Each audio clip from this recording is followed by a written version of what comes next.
Hey.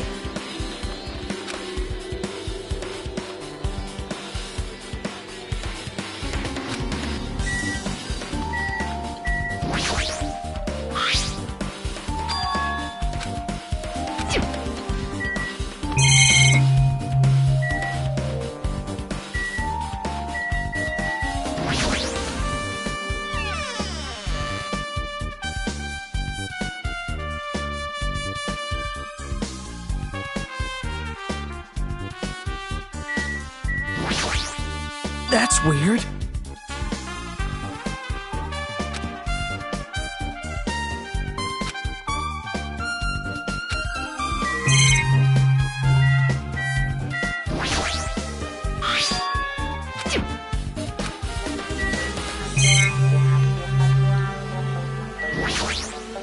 This is...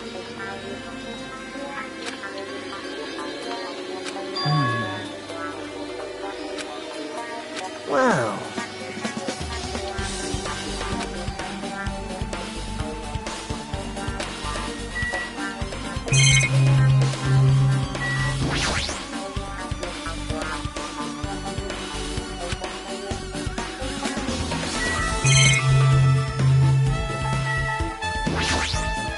This is...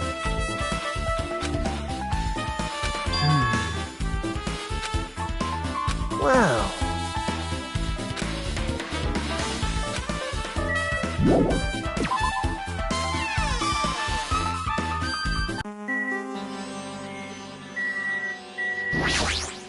Listen!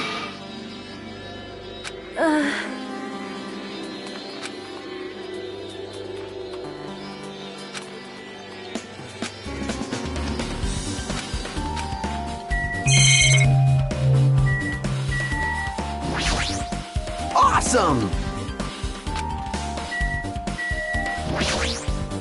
I see. No.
This is...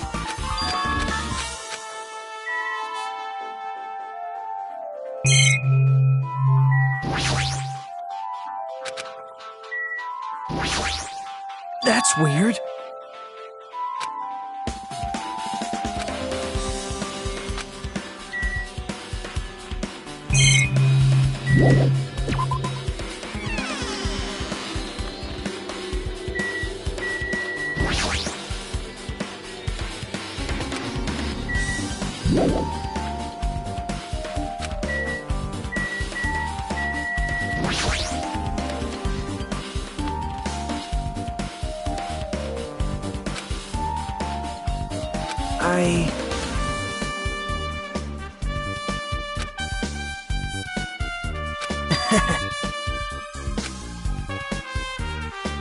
Yep.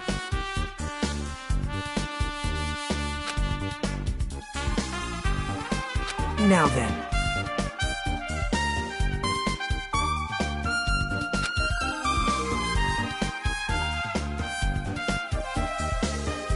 See?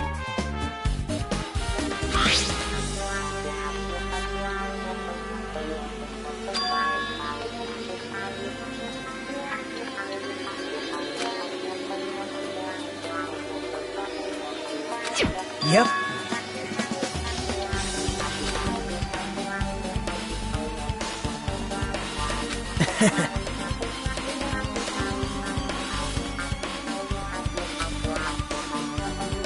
Yep. Well...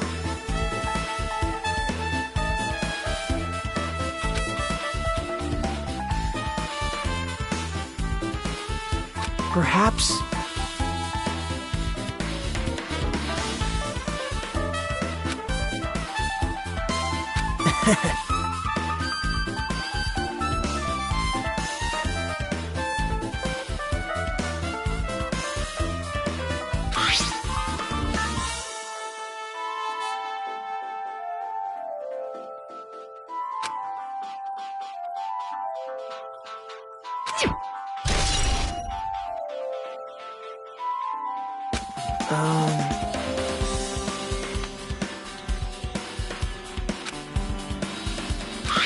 See?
The time for unparalleled hedonism has come to an end!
Now is the time to fight the decisive battle! The hostility of fresh blood, the insanity of a contest of wits! The class trial is finally raising its curtain! So meet up in front of Monokuma Rock! Once you're there, please proceed to the underground by taking the elevator located at the secret entrance. I'll see you soon! Now then.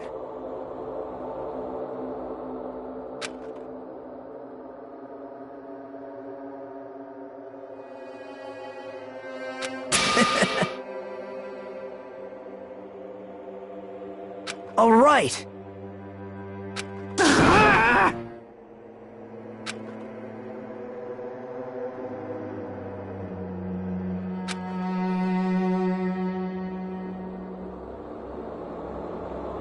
There is no escape.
Why you?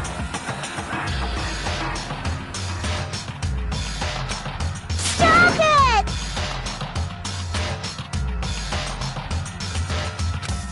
Sheesh!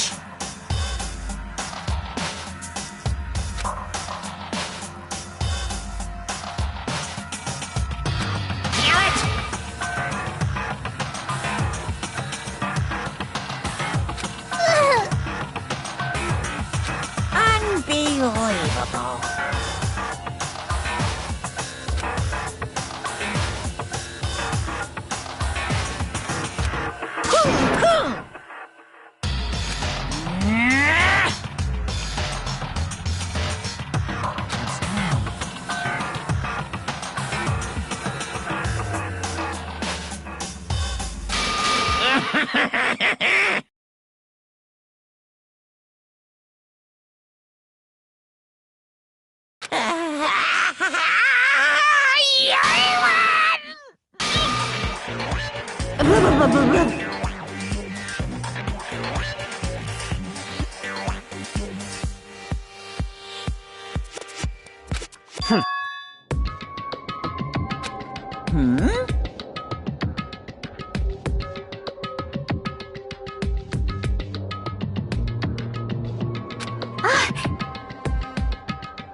Bastard!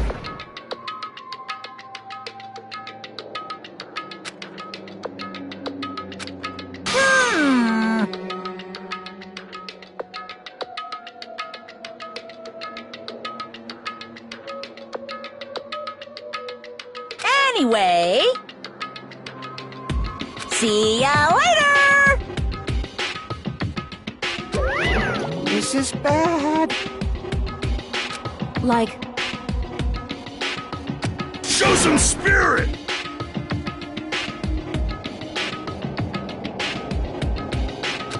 This, too, must be the will of causality.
You're so evil!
so...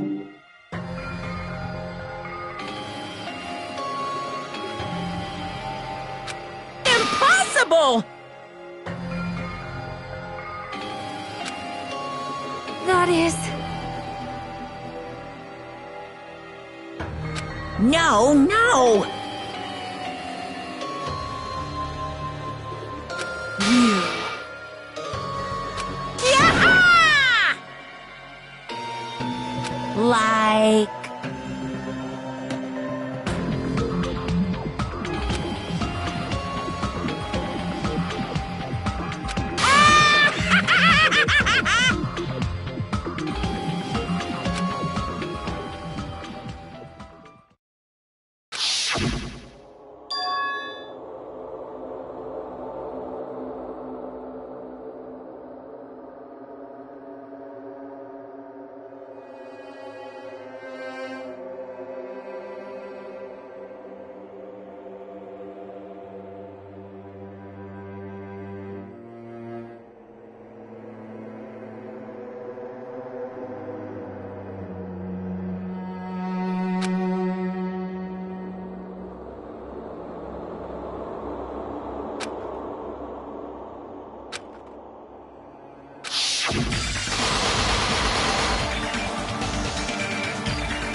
Now then, let's begin with a simple explanation of the class trial. During the class trial, you will present your arguments for who the killer is and vote for who done it. If you vote correctly, then only the blackened will receive punishment. But if you pick the wrong person, I'll punish everyone besides the blackened, and that person will earn the right to leave this island. Oh, no matter how many times I hear it, it's such a cruel rule. Now then, let's first discuss the motive. That masterpiece of gaming, Twilight Syndrome murder case. What? Who cares about that game? The outcome of this trial should be determined by whether or not we find Mahiru's killer. Nevertheless, we shouldn't ignore it. After all, that game is the motive this time. Yeah, you're right. Then let's try discussing that first. I'm sure everyone who's beaten the game already knows that it's based on an actual murder case. Some of us have not beaten that game. Give us a detailed explanation. It means Twilight Syndrome Murder Case is a non-fiction game. Additionally, some of us are characters in that game too. Some of us are characters in a video game? So, I think it's better if we clarify who the characters in the game are first.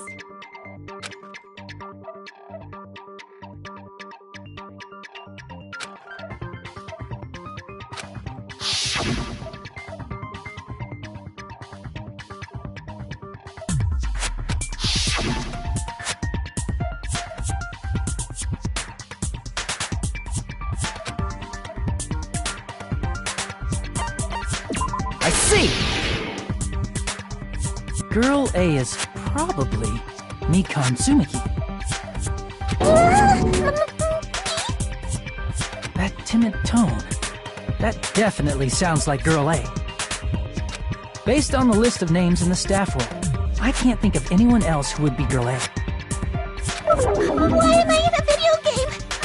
That's an infringement of my right to privacy! Ha! A nasty, trashy pig shit like you doesn't have any privacy rights! Ah, a nasty, trashy pig shit. I feel like I heard that in the game too. Huh?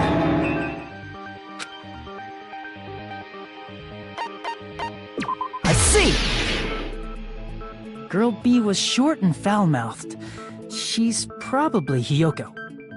Short and foul-mouthed? That's like the complete opposite of me!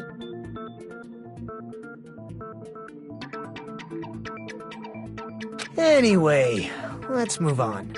Next is Girl C.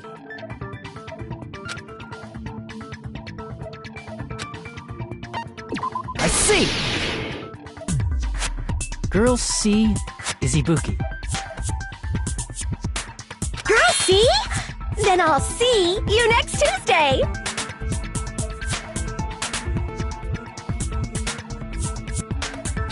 Let's move on to Girl D.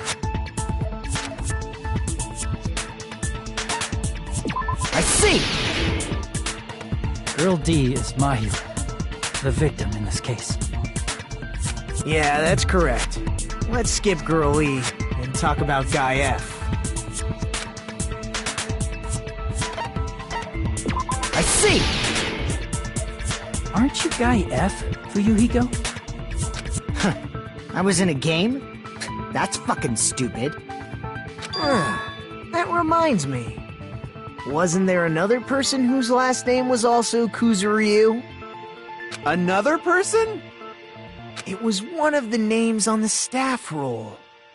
The names were Sumiki, Koizumi, Sayonji, Miyoda, Sato, Kuzuryu, and then another Kuzuryu. Hold on. Why do you keep saying there were two Kuzuryus? It's not like I'm wrong.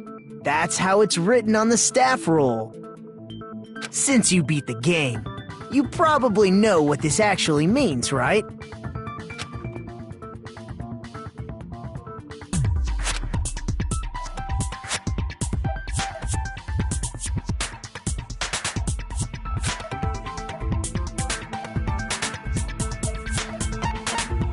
I can prove it with this! In the game, Guy F, Kuzuryu, mentions that he has a little sister. What do you mean, little sister? This is what Guy F said in the game. It's pretty clear. There's no doubt that Guy F had a little sister. Plus, the sister actually appeared in the game. That's why the name Kuzuryu appeared twice. By the way, what role did Guy F's little sister, the other Kuzuryu, play? You probably noticed, right?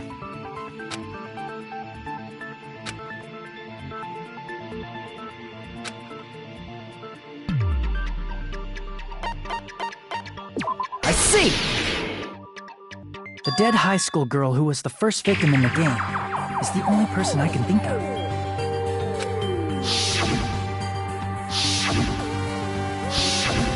Based on Guy F's tone in the game, it's clear that Girl E is not his little sister.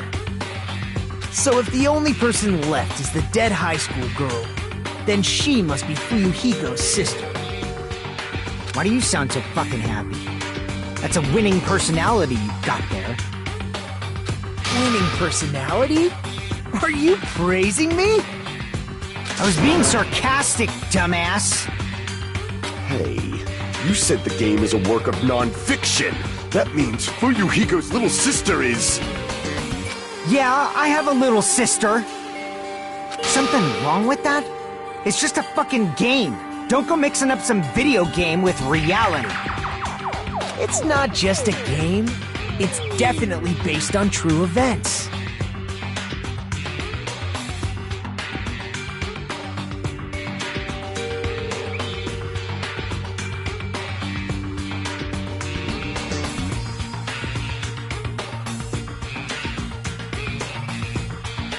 That's why it's the motive. Don't go making shit up, bastard!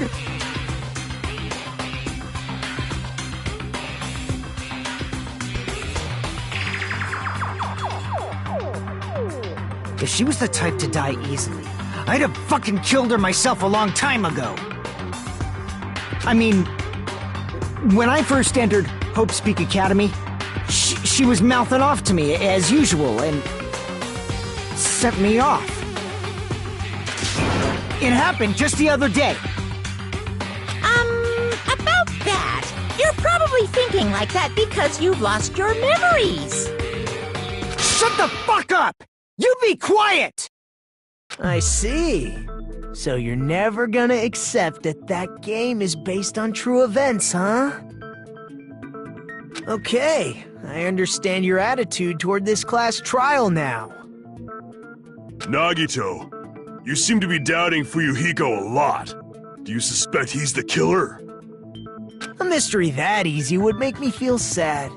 It wouldn't be good enough to serve as everyone's stepping stone. That's why I'd be much happier if Fuyuhiko wasn't the killer. Okay, you're starting to act weird again. Anyway, now we've established who all the characters in the game are.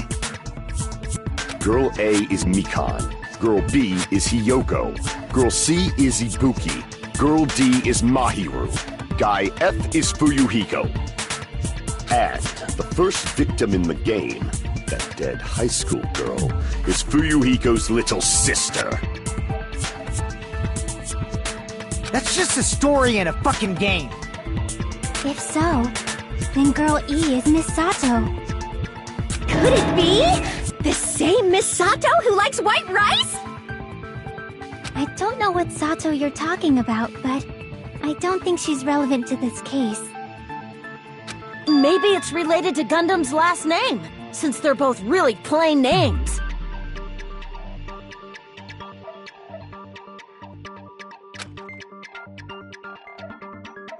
Tanaka may be an ordinary family name, but it's far better than Sato or Suzuki.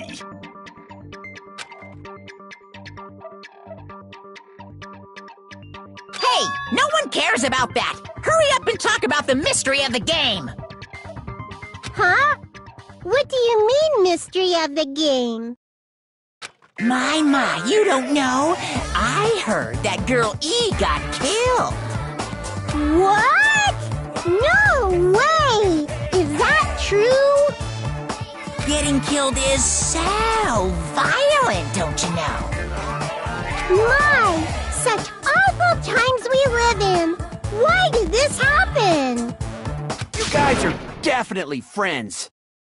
So the mystery of the game is the murder of Girl E, correct? Then let's hurry up and solve it! Let's first figure out why Girl E was killed.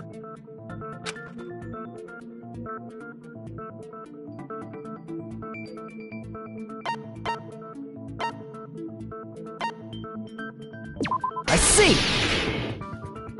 The reason Girl E was killed is because she killed the first victim in the game. Which means Girl E was killed as revenge for the dead high school girl. What do you think, Fuyuhiko? Apparently Girl E was killed to avenge your little sister. You're fucking persistent. I don't care what that game said at all. But... Is that true? Girl E, she killed the first victim? In order to make that clear, we need to know more about the case involving the first victim's murder. It's the murder that occurred in the music room. I knew it would come up, so I prepared in advance. Look, I made a map of the music room's surroundings, which was the stage of the first case. I'm surprised you went to all this trouble. Mapping is second nature to retro game fans. Classic dungeon crawler RPGs have a first-person point of view, so mapping as you play is a basic. We get it! Let's talk about that later so we can focus on the case. Then, I'll start explaining.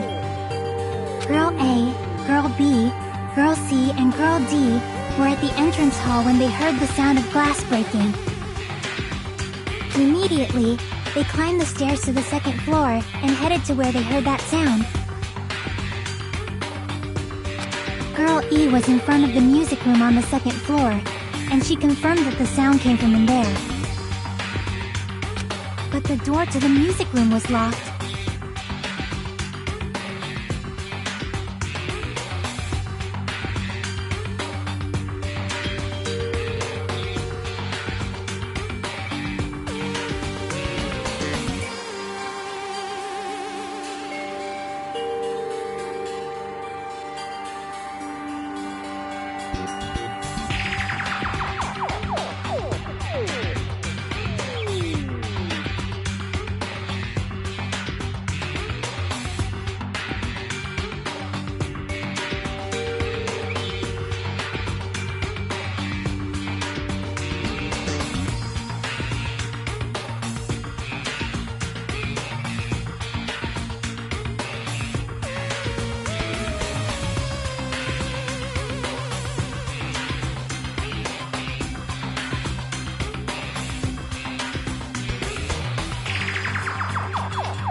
So Girl D went to get the key from the office, and when the 5 of them were finally able to go inside,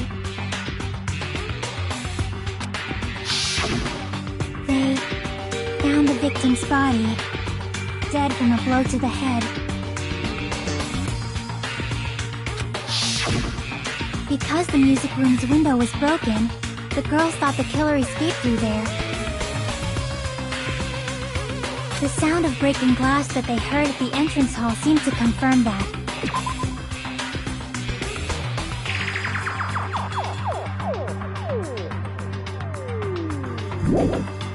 Plus, Girl E's school swimsuit was stolen, so they concluded that the escaped killer was some pervert. How does that sound? Yep, an understandable explanation. Just as expected from the ultimate gamer who excels at clearing games. But it wasn't a pervert, right? Wasn't the real killer Girl E? Obviously. Girl E was waiting outside the music room for the other girls after she killed the first victim. Did she lock the music room from the outside? Then she would have totally needed the key from the office. Which means Girl E was hiding that key. We can assume she used it to lock the music room after she left it. But Girl D was the one who went to the office to get the key to the music room, right? By the way, since it was never mentioned in the game, we can exclude the possibility of there being a spare key. You can lock the music room from the inside, right? So from there, Girl E broke the window and escaped, and sprinted to the front of the music room as fast as she could before the others arrived. She would have passed by the entrance hall where the other girls were waiting if she tried to do that. Then, forget this! It's not cute to see an old guy sulk.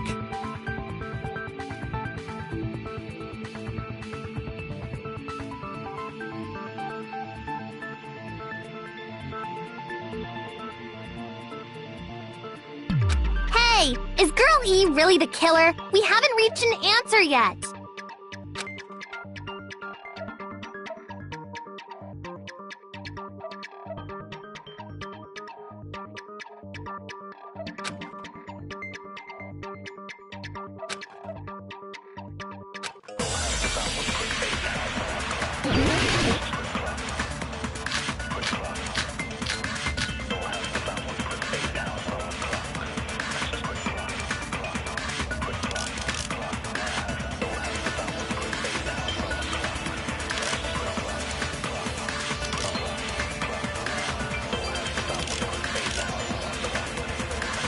After she killed the first victim in the music room, what did Girl E do? She just broke the window in the music room and escaped outside. So how did Girl E get from outside the school to the front of the music room? To go back to the music room from outside, you need to go through the entrance hall. Plus, at the entrance hall, the other 4 girls should have been there. At the entrance hall, the girls heard the sound of the window shattering. How was she able to get past those 4 and wait in front of the music room? She probably used a hidden passageway! Twilight's hidden passageway is the world's best!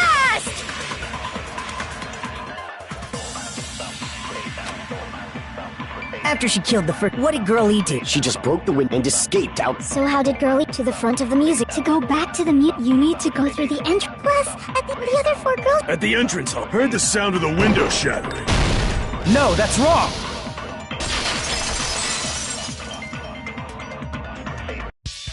First of all, the sound the girls heard wasn't the window breaking. If it wasn't the window, then what broke to make that sound? A vase. Vase? How low can you go? After the murder, a broken vase was discovered in the classroom next to the music room. So the sound of breaking glass that the 4 girls heard wasn't the music room's window.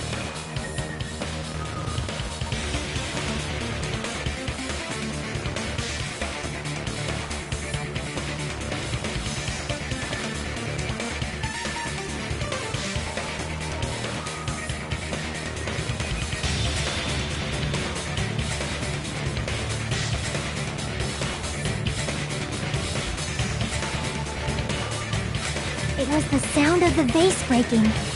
Probably. Actually, the murder was nearly finished by the time the 4 girls met in the entrance hall. Girl E killed the victim in the music room, broke the window, and went to the office to get the key. With that key, she locked the music room from the hallway, returned the key to the office, and went back to wait in front of the music room. All she had to do was break the vase in the next door classroom as the 4 girls met by the entrance hall. To make them think the murder had just occurred and that the killer had just escaped. So, when the 4 of them ran over after they heard the sound, Girl E acted like she had just rushed over too. I see! Now the mystery has been solved! Wait a minute! The mystery hasn't been solved yet! You haven't determined what the murder weapon was yet! Who cares about the murder weapon? We found out who the killer was! Not cool! I went to all the trouble of making this death march, so you gotta stick with it to the end! What the heck? You're so annoying! Fine. Let's figure out the weapon. If this keeps up, I'm gonna feel like I need to shit.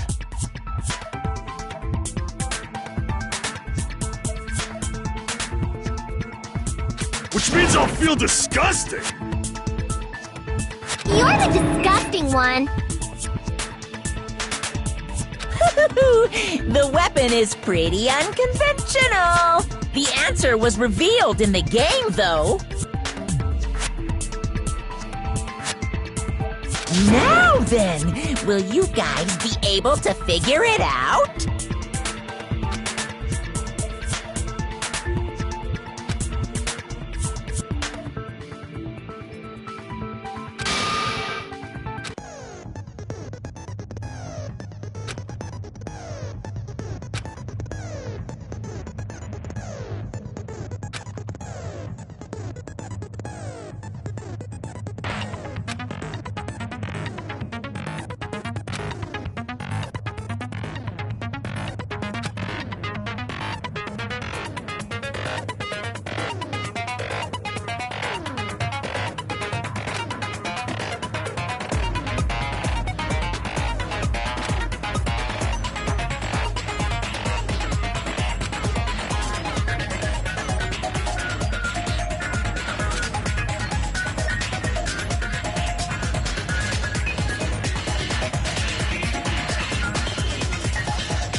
A weapon inside the music room, huh? What about broken glass? Isn't the cause of death a blow to the head? Then she attacked her with the fish tank. That's too big to be a weapon.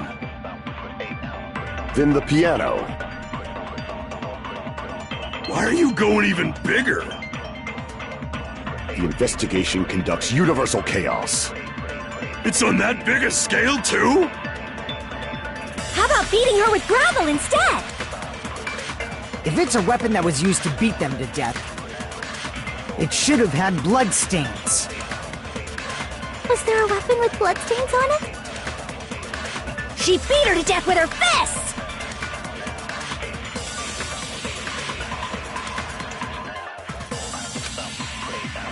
A weapon inside the music room, huh? What about broken glass? Isn't the cause of death a blow to the head? Then she attacked her with the fish tank.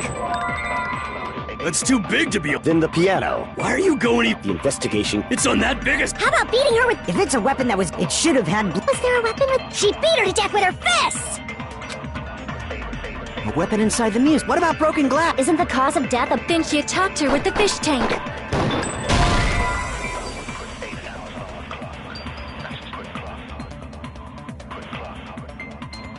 Damn it! A weapon inside the music room, huh? What about broken glass? Isn't the cause of death... Then she attacked her with the fish tank. That's too big to be a weapon. Then the piano. Why are you going even... The investigation. It's on that big a scale, How about beating her with gravel instead? If it's a weapon that was used to beat them to death, it should have had bloodstains. Was there a weapon with bloodstains on it? She beat her to death with her fists! A weapon inside the... What about broken glass? Isn't the cause of death... Then she attacked her with... That's too big to... Then the piano. Why are you going... The investigation. It's on that big a... How about beating her with gravel and... If it's a weapon that was used to beat... It should have had bloodstains.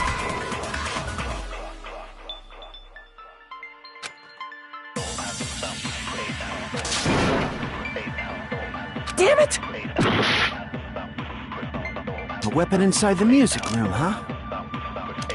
What about broken glass? Isn't the cause of death a blow to the head? Then she attacked her... That's too big to... Then the piano. Why are you going... The investigation. It's on that big a... How about beating her with... If it's a weapon that was... It should have had... Was there a weapon with... She beat her to death with her fists! A weapon inside the music room, huh? What about broken glass?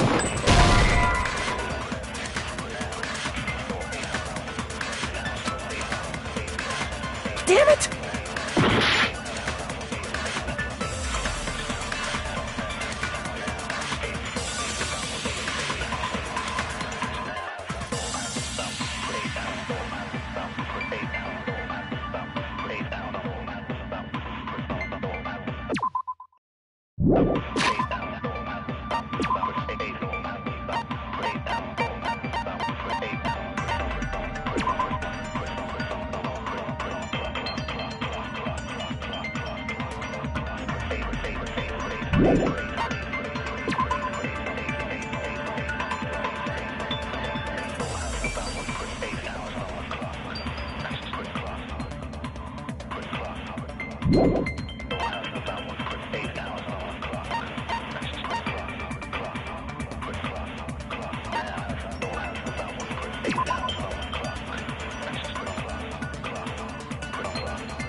A weapon inside the music room, huh? What about broken glass? Isn't the cause of death? Think she attacked her with the fish tank.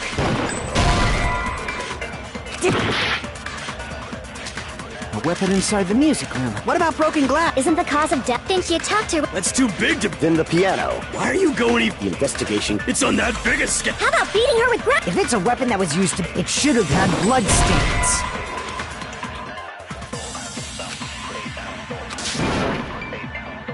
Damn it! A weapon inside the music room, huh? What about broken glass?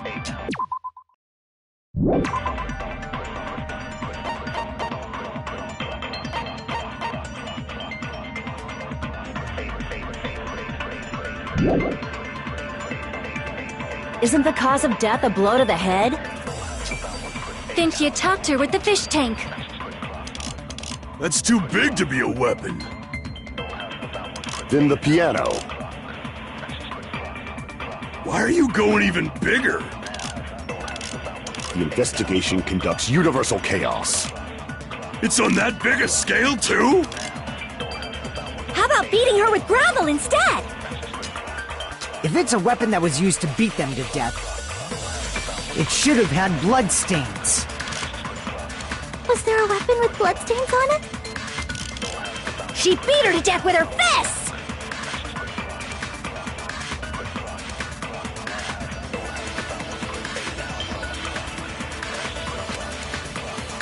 A weapon...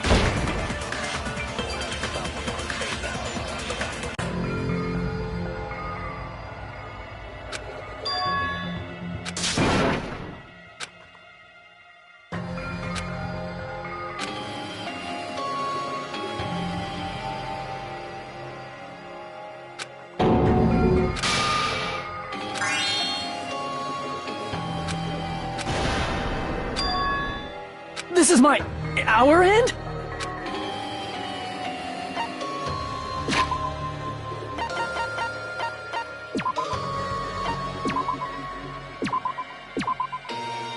Danganronpa.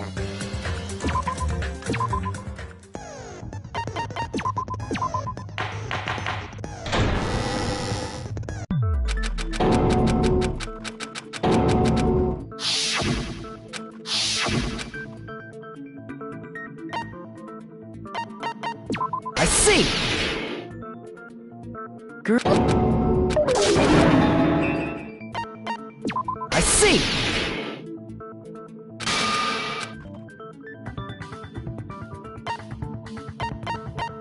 I see!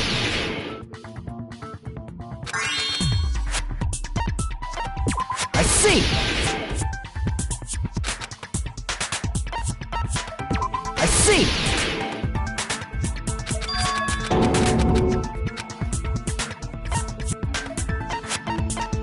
I can prove it with this!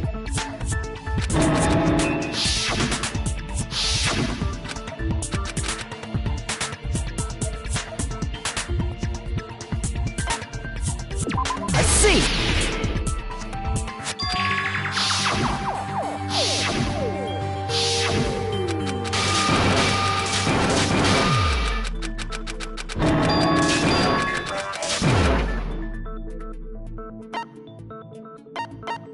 I see!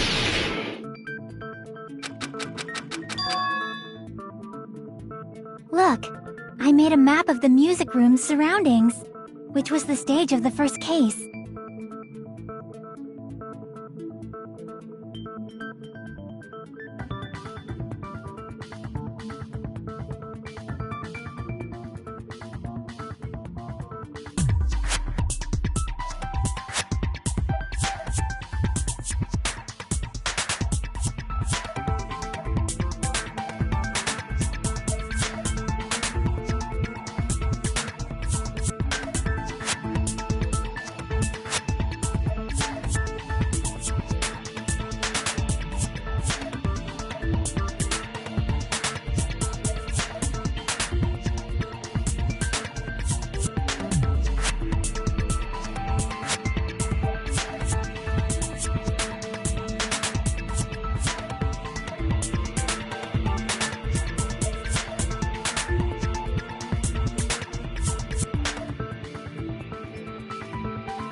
After she killed the first, what did Girl E do? She just broke the window in the music and escaped outside. So how did Girl E to the front of the mute? To go back to them, you need to go through the... Plus, I think the other 4 girls should... At the entrance hall, they heard the sound of the window. No, that's wrong!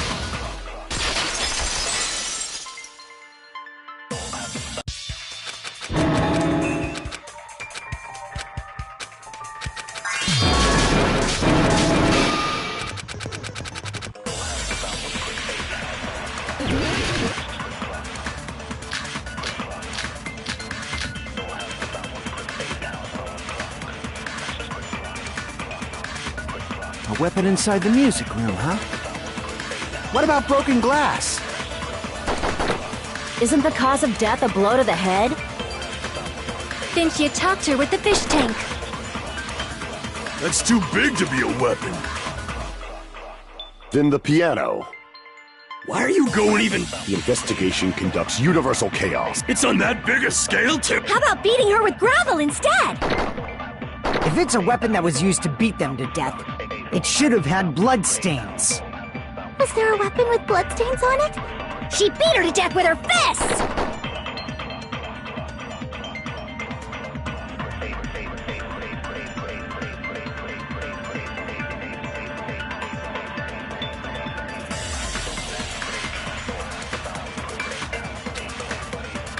A weapon inside the music room, huh? What about broken glass? Isn't the cause of death? Then she attacked her with... That's too big to... Then the piano. Why are you going even... The investigation. It's on that big a scale, too? How about beating her with gravel instead?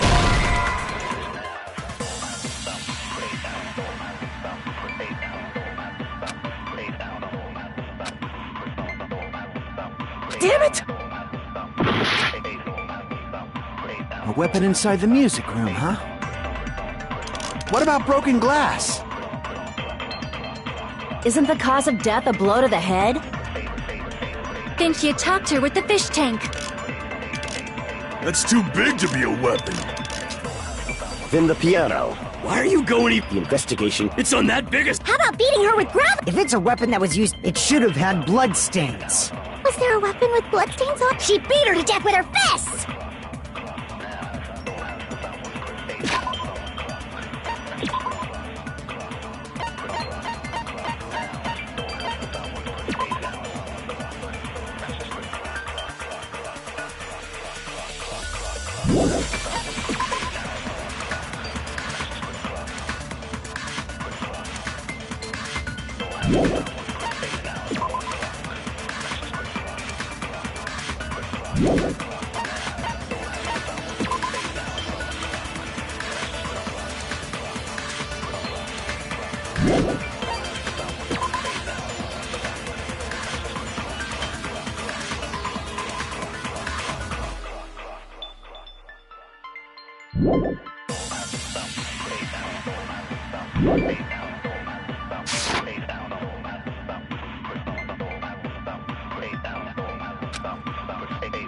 A weapon inside the music room, huh?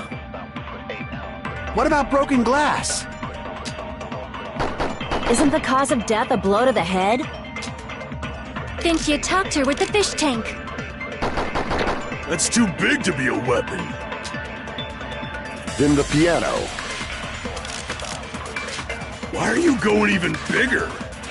The investigation. It's on that big a scale. How about beating her with gravel instead? If it's a weapon that was used to beat them to death, it should have had bloodstains. Was there a weapon with bloodstains on it? She beat her to death with her fists! A weapon inside the music room, huh? What about broken glass?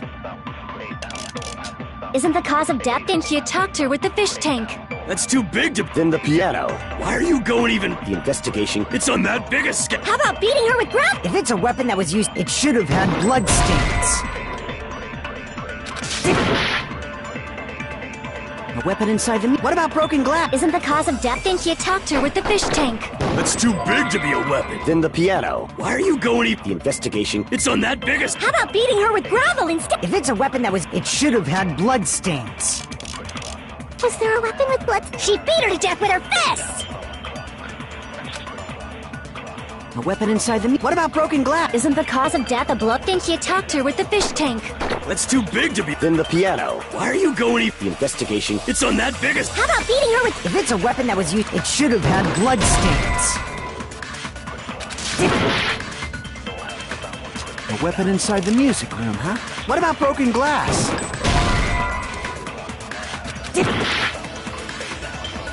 A weapon inside the... What about broken glass? Isn't the cause of death a blow? Then she attacked her with the fish tank.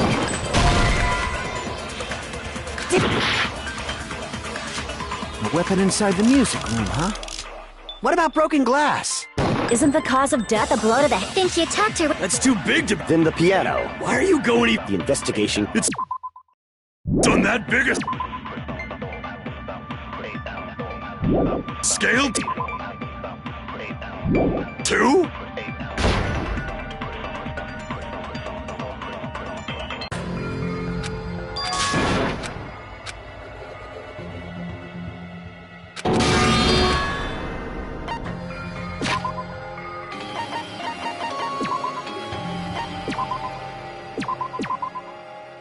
Danganronpa.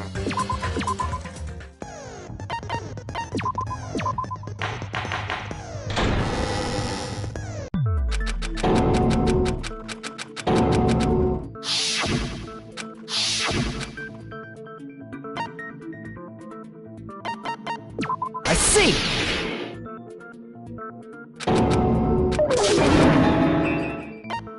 I see!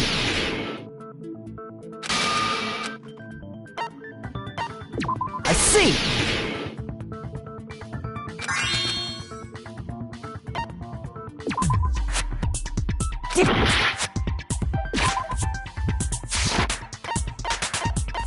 I see!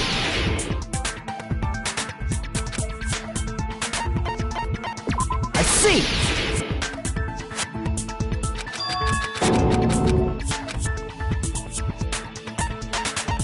I can prove it with this!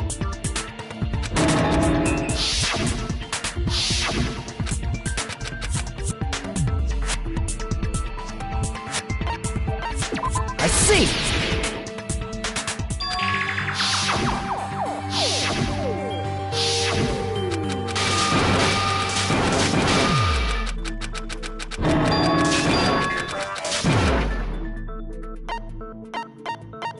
I see!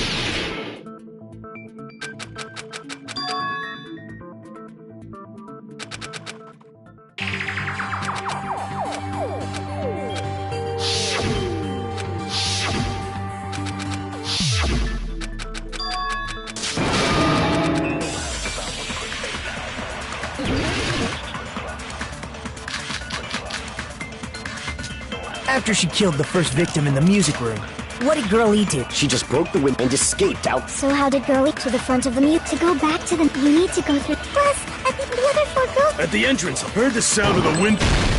No, that's wrong!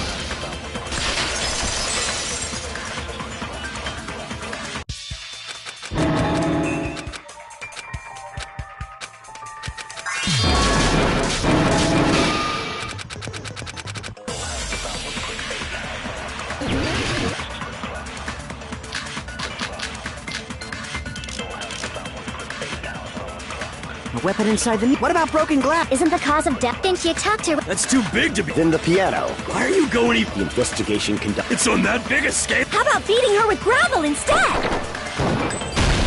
I agree with that!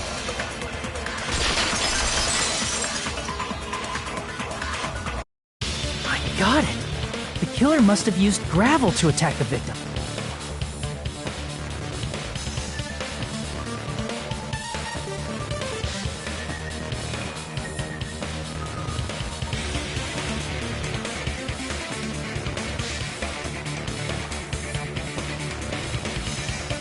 My goodness. I got it right. And I was just throwing things out there. Just as I thought! I'm chosen by the gods! You're not chosen at all! And gravel is impossible! It's too small to be a weapon! What if the gravel was put inside some sort of bag? A bag? What kind of bag? If the weapon is something that appeared in the game, then so is the bag. And the only thing I can think of is the school swimsuit. If you tie the swimsuit like a bag and stuff it full of gravel, it'd make an effective weapon. Gravel inside the swimsuit? Even the ace attorney would be astonished by such a fantastic idea! But for the killer, it's an idea that kills two birds with one stone. To make people think the killer is some pervert, it makes sense for a school swimsuit to be stolen. And if that swimsuit was used to make an improvised weapon, it'd have to be disposed of later. How about it, Monokuma? Are you satisfied now? This happiness you feel when the mystery you create is solved. Only producers know this feeling of ecstasy. But the real important talk begins now. Girl E had someone who can be called an accomplice. That person was actually Girl D. Girl D. You're talking about Mahiru, right? Huh? Mahiru is the accomplice? What is this? What does that mean? The piece of face that became an important clue in the music room murder. Girl D got rid of it. And apparently the reason Girl E committed murder in the first place was to protect Girl D. Girl D was being harassed by the victim. Girl E found out and tried to stop it, and they ended up getting into an argument. And she felt a rush of anger and ended up killing her.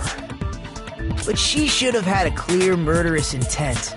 I mean, she choked her out and then bludgeoned her to death. She probably made her unconscious by accident. And from there, she couldn't go back. I somewhat understand that feeling. You can? That's pretty scary. But Girl E was also killed by someone on the 4th day, or the game's last day. I might as well ask just in case. Who do you think killed Girl E?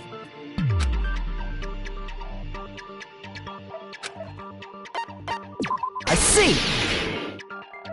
It should have been Guy F.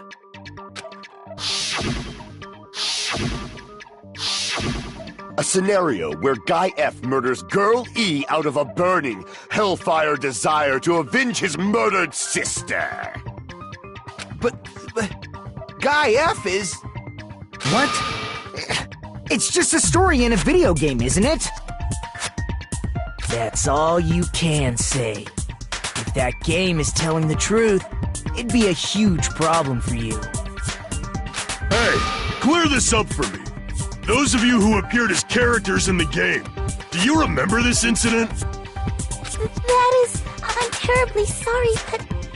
They don't remember. That's obvious. Because their school memories were, like, totally stolen. Even if I don't remember, I already know. It's obvious that guy is the killer. No one would kill a nice person like Mahiru besides a piece of shit menace to society like Fuyuhiko. Girl E and Mahiru were killed by that guy! You sure do talk a lot of shit. Well, I'm used to it by now. But does Mahiru's murder have anything to do with that game? Perhaps the two are unrelated.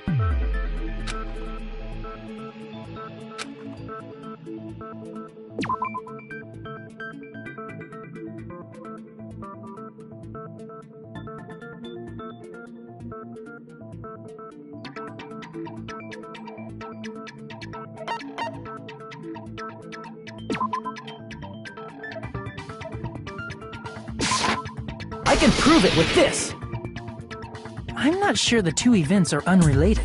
At the very least, the killer has definitely played the game. As proof, Mahiru, who was killed in the beach house, and Girl E, who was killed in the game, were both killed by a blow to the head with a metal bat. There's no way we can ignore that connection.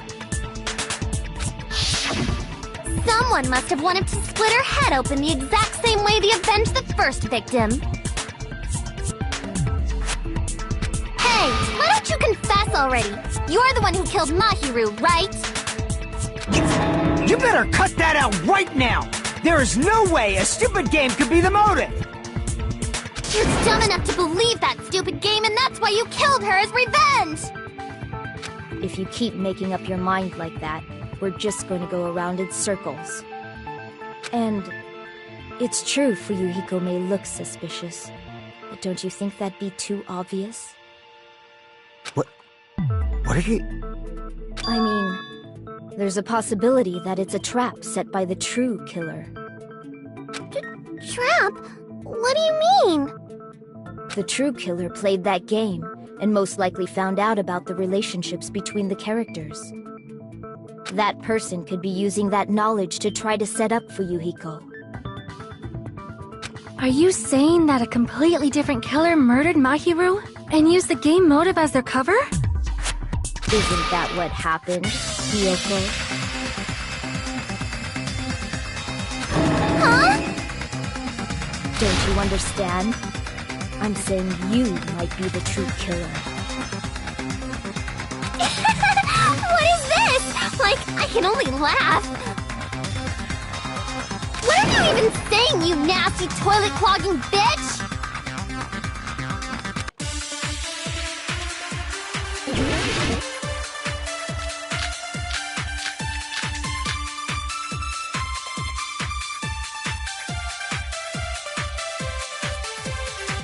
What are you saying, you four-eyed troll? Accusing me of killing Mahiru? You're so mean! Why do you doubt Hiyoko? Do you know where Hiyoko was today? She was at the beach house, the scene of the crime. But I didn't go to the beach house! I was squishing Mr. Ants all day!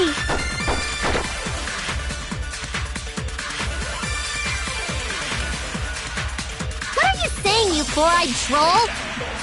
Accusing me of killing Mahiru? Why do you doubt? Do you know where Hiyoko? She was at the beach house. But I didn't go to the beach house! No, that's wrong!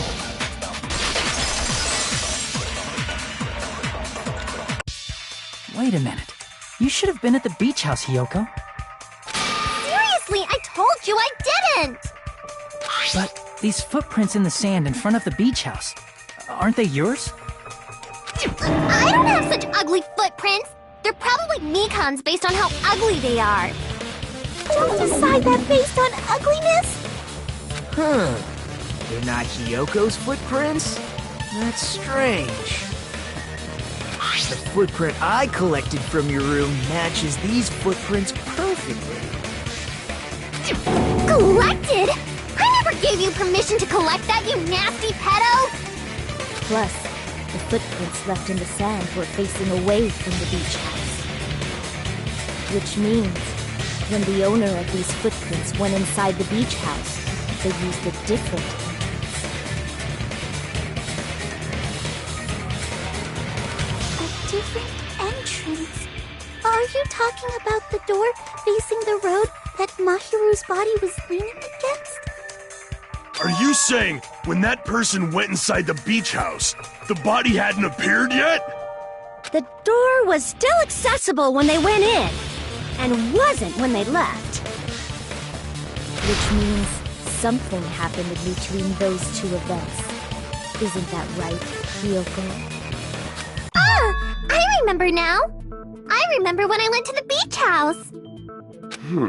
So you finally decided to confess. I'm pretty sure you guys already know this, but going for walks in the morning is my daily routine. I've never heard of that daily routine before. And that's when I went to the beach house. I went there on my morning walk. I see.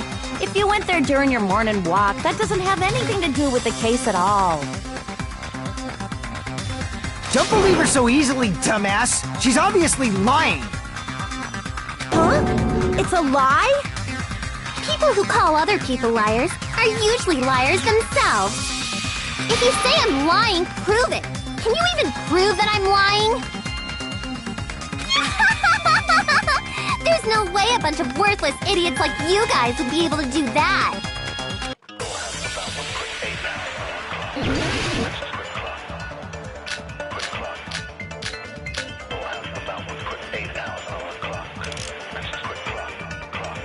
go to the beach house, but only during my morning walk. I didn't go any other time.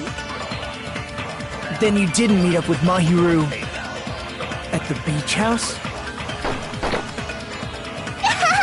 Obviously not. Saying I met up with her when I never even saw her? Is this a panel of idiots?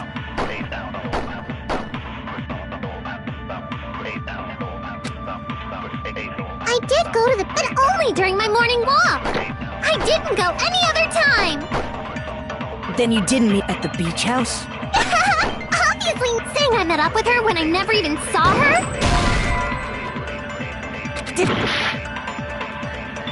I did go to the... but only during my morning walk.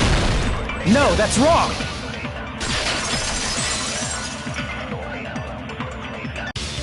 Only during your morning walk, huh? Will you still claim that after you take a look at this letter?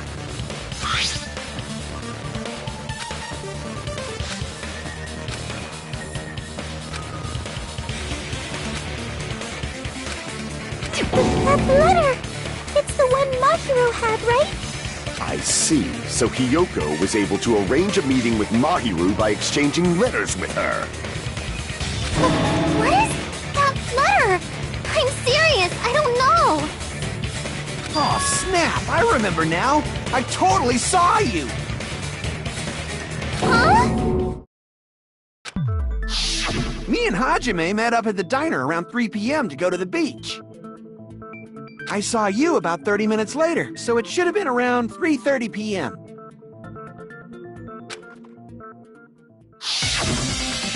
See. So if she met Mahiru at 2:30 p.m., killed her, then ran away afterward, I think 3:30 p.m. is a reasonable time for you to have witnessed Hiyoko. You're wrong! You're totally wrong! Now that you mention it, you also passed by the diner, Fuyuhiko. So you should have seen Hiyoko too, right? No, I didn't. It's just a coincidence that I passed by the diner. I wasn't even paying attention to the beach house. I went straight back to my cottage after I saw you guys. I didn't see anyone during that time. For some reason, that sounds suspicious too. It's the truth. Deal with it. Just leave him alone. It'd be a waste of time to question him any further. Anyway, that letter in Kazuichi's testimony says it all. You were meeting up with Mahiru at the beach house. Seriously, I don't know! I didn't even write that letter! I'm telling the truth! I really don't know!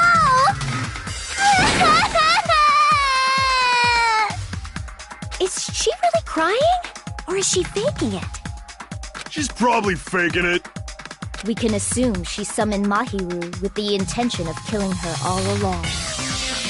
That's why she wrote a letter to let her know where to meet, so the others wouldn't find out. And then you went ahead to the beach house, hid yourself in a specific place, and waited for Mahiru. There's evidence for that too.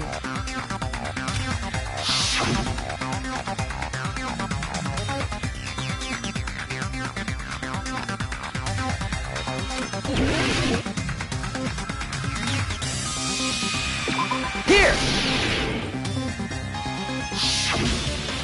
The place where Hiyoko was hiding. Are you talking about the closet? Yes, that's right. The gummy candy we found on the floor is the evidence.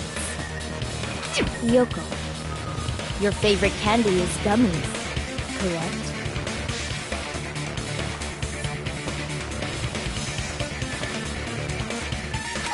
What's a gummy? I've never eaten something like that before. I have captured the true character of this mystery! Hiyoko, who summoned Mahiru to the beach house, hid inside the closet like a familiar.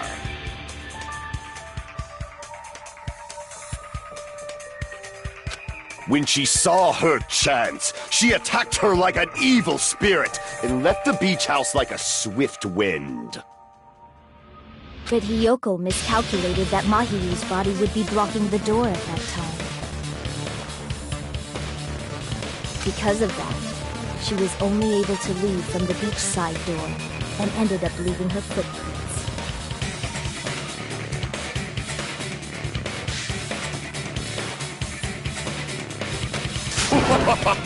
We have presented the proof!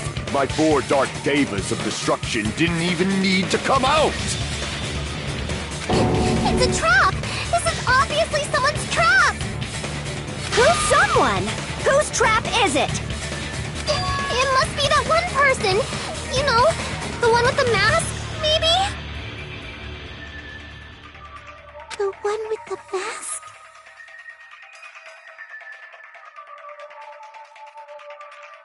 There was a suspicious mask at the beach house, right? Whoever was wearing that could be the real killer. You're the one who wore that mask and killed Mahiru, right?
There's no way I'd wear such a childish mask. Is your brain fried or something?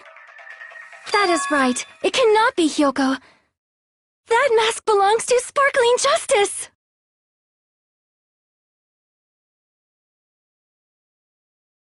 Huh? Sparkling what now? That mask says it all!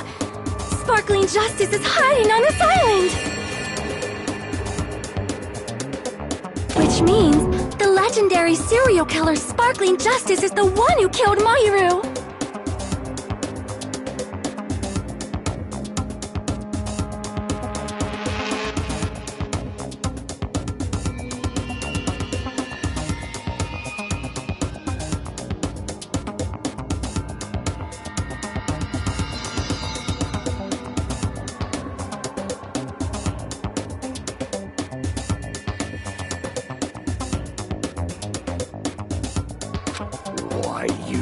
If you continue to say such foolish things, I shall tear you limb from limb. Don't blame Miss Sonia! It's just a difference between cultures. Culture shock, you know? Yoko, why don't you just admit it already? You're being unreasonably stubborn! It's all in your head! Oh, why can't you understand? I'm not the killer!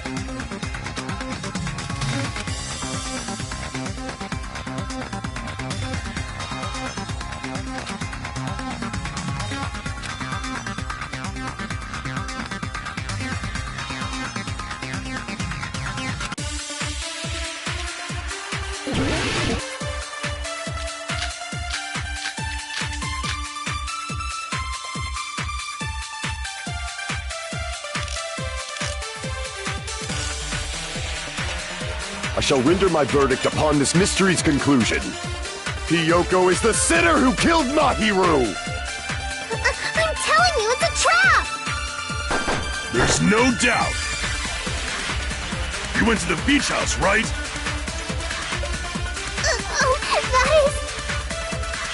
And weren't you also hiding in the closet?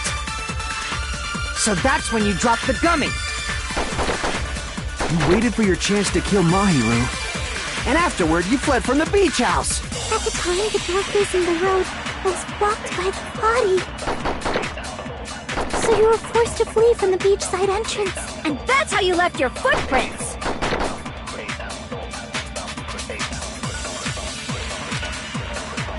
I shall render my verdict upon this mystery's conclusion.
Conclusion.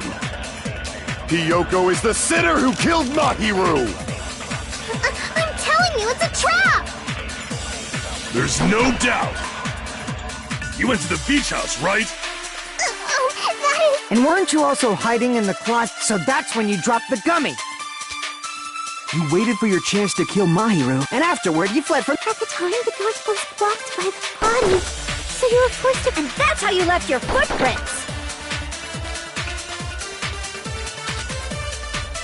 I shall render my verdict. Hiyoko is the...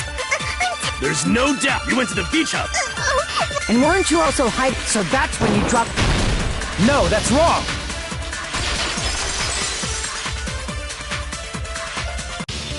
About that gummy, did Hiyoko really drop it?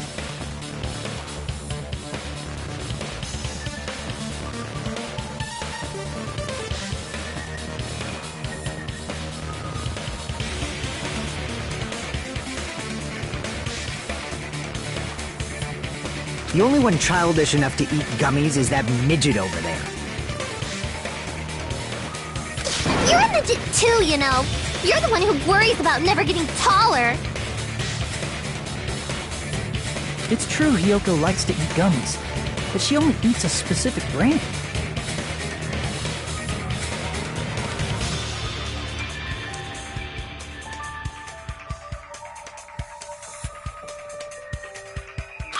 The brand of gummies you eat only have strawberry, melon, grape, and orange flavors, right? Huh? But what about the lemon flavor?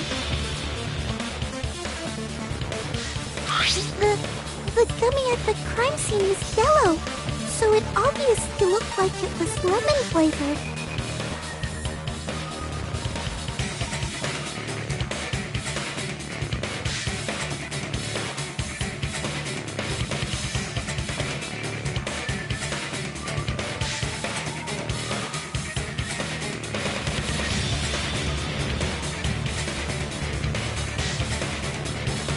Huh?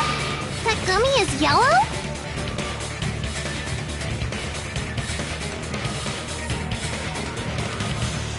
And it's not mine!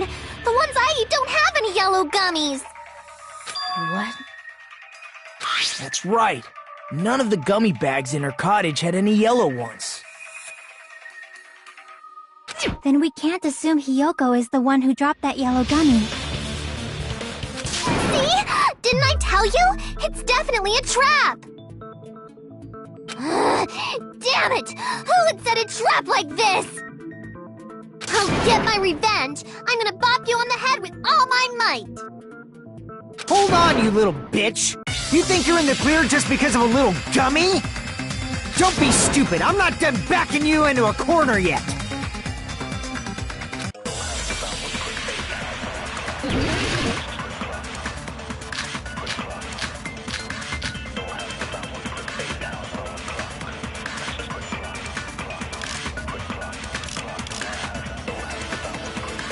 We're not done with Hiyoko yet! There's still a huge piece of evidence left! You're talking about the footprints near the beach house, right? It's true, that's an important piece of evidence. And we can thank Mahiru for it! What does that mean? Mahiru used her last ounce of strength and... No, that's wrong!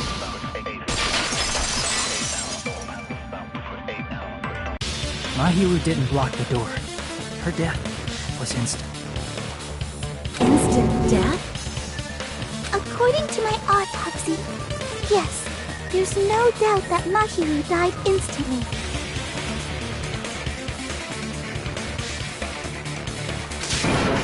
If you keep making shit up, I'll fucking kill you! I'm sorry! Ryuhiko, you cannot do that. Only a coward threatens women.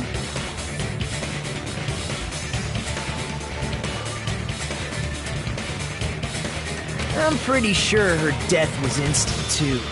I mean, her injury was only a single blow. That's why Mahiru isn't the one who blocked the door. Someone else used her body to block it. Someone else? The killer, of course. They're the one who blocked the door with Mahiru's body. That's why there were bloody drag marks left on the floor. But why did the killer block the door? Just ask Hiyoko. She's the killer, after all. Seriously! That's not true! Let's assume Hiyoko is the killer. Wouldn't that mean she's also the one who dragged the body? If she handled the body that bloody, I think her clothes or skin would have been stained with blood. Huh? But when I saw her, she was clean. See? I told you I wasn't the killer! Yay! With this, my innocence has been proven! I won't let you look down on me! We haven't decided that yet! Hey, Fuyuhiko. Why do you keep insisting that Hiyoko is the killer? Shut up! I'm telling you, she's the killer! That little bitch is definitely the killer!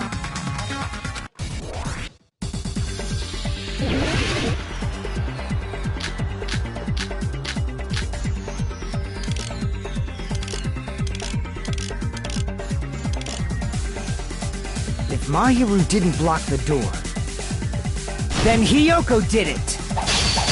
She killed Mahiru and blocked the door with her bot. Hiyoko is the only killer I can think of!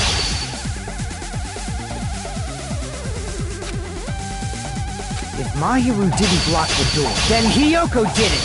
She killed Mahiru and blocked the door with her. Hiyoko is the only killer I can think of! If Hiyoko moved the body, then she should be covered in blood. So what, dumbass?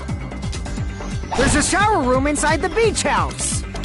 After she moved the body, she just walked. The fact that Hiyoko was at the beach can be proven. Did you get all that, you bastard?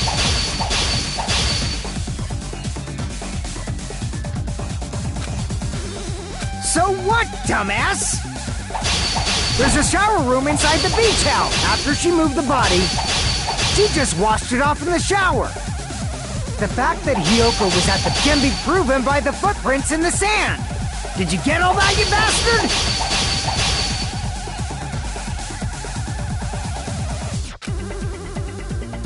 So what, dumbass? There's a shower room inside the beach after she moved the body.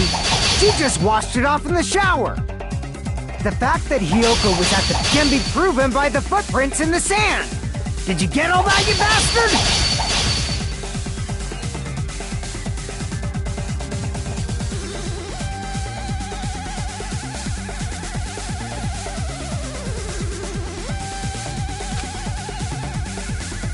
So what, dumbass? There's a shower room inside the beach after she moved the body. She just washed it off. The fact that Hiyoko was at the beach can be proven by the footprints in the sand. Did you get all that, you bastard?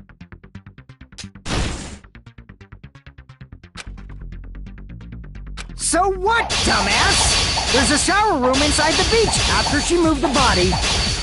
She just washed. The fact that Hiyoko was at the can be proven by the... Did you get all that, you bastard?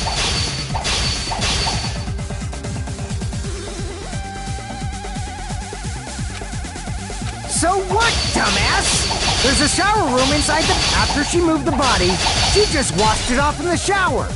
Allow me to cut through those words. Now, washing it off in the shower is impossible, because the shower in the beach house was out of order. Out of order? I'm terribly sorry. I haven't had any time to actually repair it. Then maybe she took her clothes off to move the body, and when she was done, she put them back on. Are you saying I did something that perverted?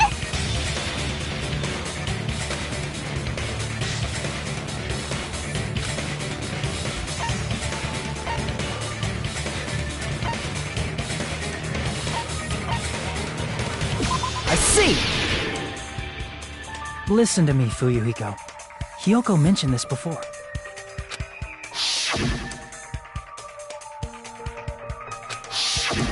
Which means Hiyoko can't change by herself. It's impossible for her to put on and take off her clothes. What? Oh yeah, she couldn't even tie her sash on her own. That's why she couldn't take a bath and smelled bad. I didn't smell. And it only smelled a little. Oh, wasn't changing inside the beach house prohibited in the first place? Yes, if you broke the rules, I'm pretty sure Monokuma wouldn't have kept quiet. Damn right! I'm such a stickler for the rules that even safari park rangers want nothing to do with me! If she didn't change her clothes, then what did Hiyoko do with the blood that got on her? Like I've been saying, the blood wasn't on me in the first place, because I never touched Mahiru's body. Hey, if you think about it the other way around, does that mean whoever was covered in blood is suspicious?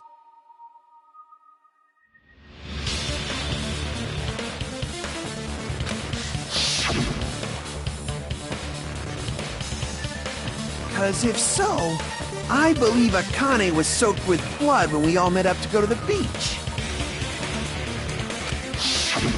Didn't I tell you that was because I got beat up by Coach Nekomaru? I can attest to that. If I hadn't gotten that rough with her, she never would have backed down. Doubting me, of all people. You got some nerve. All right, I'll bend your body in half so you're stuck in a bowing position for the rest of your life. That actually sounds pretty cool! The hell it does! Hey, more importantly, I'm okay now, right? It's okay that I'm not the killer? Yeah, seems like it. See, I already told you. There's no way I'd kill Mahiru. 'Cause Mahiru taught me how to wear a kimono, and she was very, very kind. There's no way I would kill a nice person like her! Why wouldn't you believe me earlier? You guys are stupid! Stupid, stupid, stupid! Hiyoko, please don't cry. Everything is fine now, right? Shut the hell up, Pig Bart! I hope you get a hangnail and die! I'm sorry for being Pig Bart!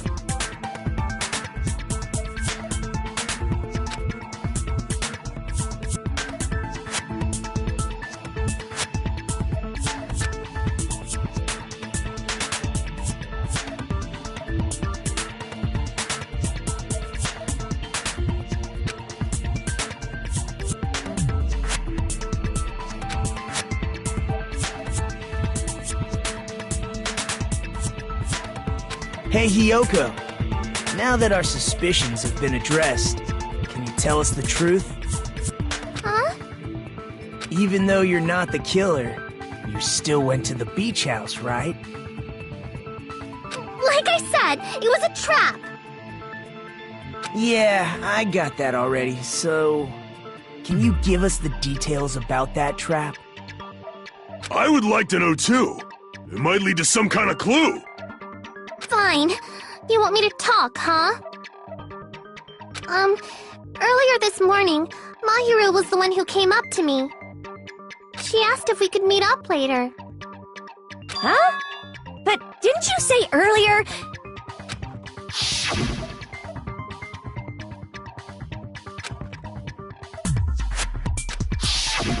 Damn it! So that was a lie? 'Cause I thought it'd be doubted if I admitted it. So I figured it was better not to say anything. So, what was your answer to Mahiru's invitation? I told her it was fine. I mean, I didn't have a reason to say no.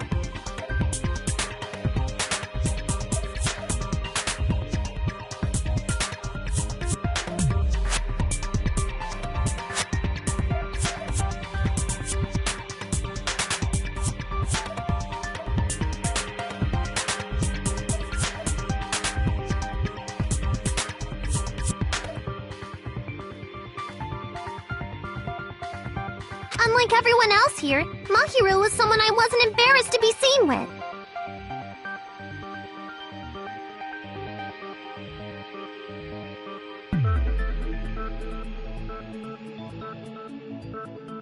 You always have to say something snide. At the time, we were supposed to meet around 2 p.m., but... Around noon, there was a letter inside my mailbox. A letter? Yeah, this one.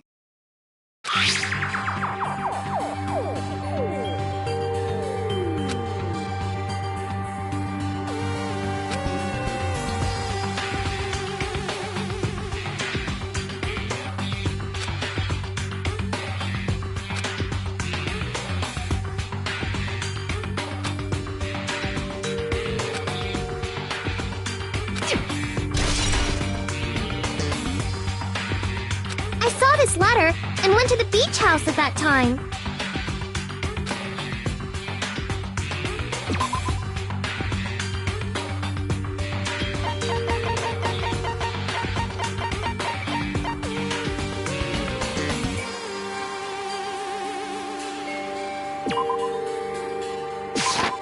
I can prove it with this!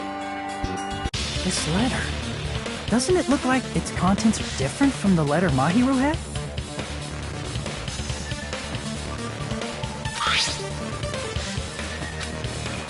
Mahiru's letter said to meet at 2:30 p.m., but in Ryoko's letter... Whoa! The meeting times are off! It's also strange that both letters wanted to change their meeting spot to the beach house. It would be plausible if one of them said it, but for both letters to say the same thing? Hiyoko, since you wrote it, what do you think? Like I said, I never wrote the letter. How many times do I have to tell you?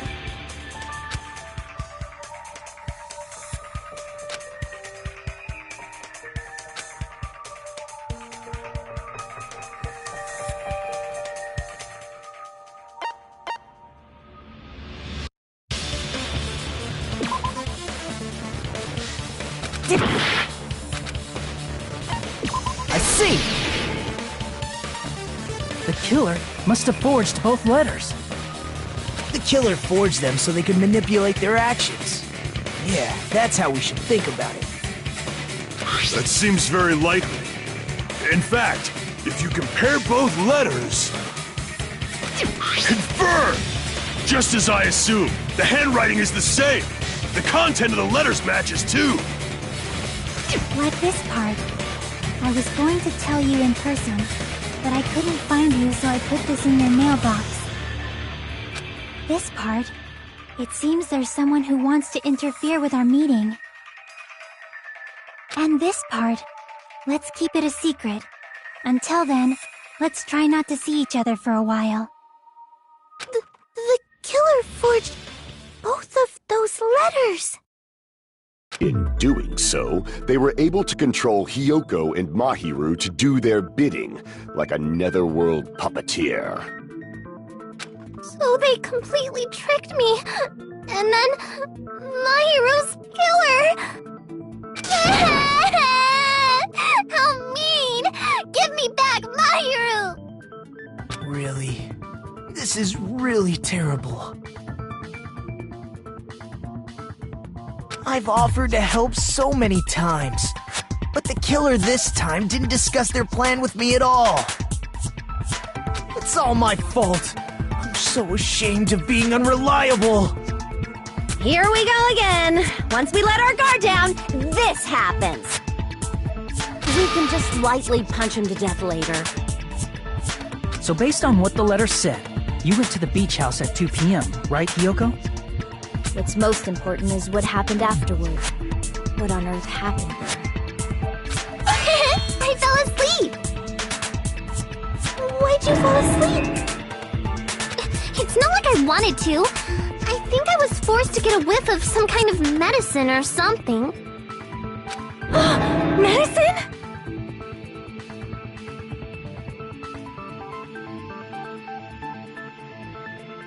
That medicine... Could it be? Did they get it from the drugstore? I thought that place seemed unsafe. They even have prescription medicines laying out in the open. If you were aware of that from the start, you should have done something about it. I'm sorry. When I woke up, I was inside a small closet. And when I rushed out, I saw Mahiru's body.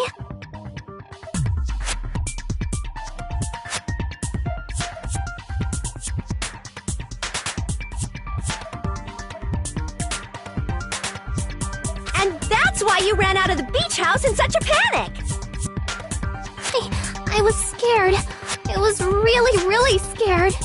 Really scared that I couldn't help, but...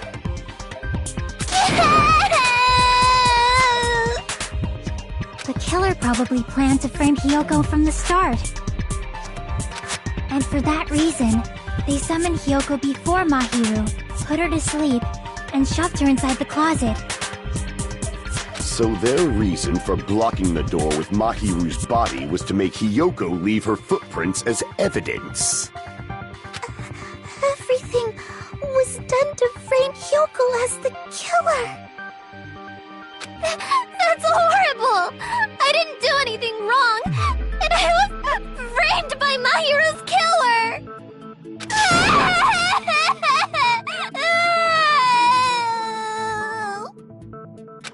Hiyoko, please do not cry.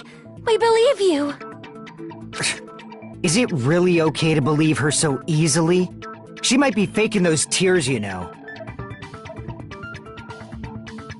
This'll never end if you keep being so suspicious. Isn't that what a class trial is all about? The only way to survive is to be suspicious. This is where we go to thoroughly doubt each other.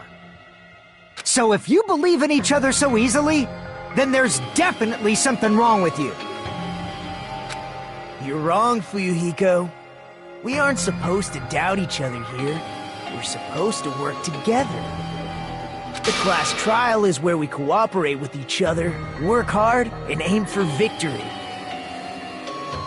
The killer and everyone else. Two hopes attempting to grasp the one true hope.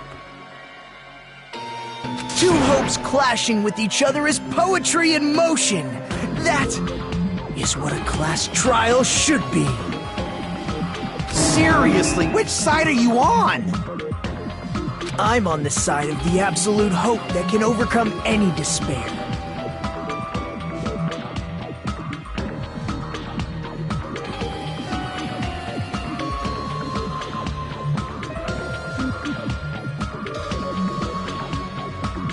And I believe that absolute hope exists at the point where two hopes clash. Your stance is neither white nor black, but gray, and you do not yearn for your life, or even for victory. Jeez, I wish he'd just side with the enemy already so I can believe what he's saying! Let's stop. Believing every little thing Nagito says is a waste of time. Yeah, we need to figure out who Mahiru's killer is. There should be a new clue contained in what Hyoko has told us. So, let us believe Hyoko's words and discuss it once again with everyone. Yup, yup! The debate proceeds when you assume you can believe each other. Good job! That's the right way! That's a splendid power of teamwork! Hey! What do you think of that, Monokuma? I'm not gonna let you have the outcome you want!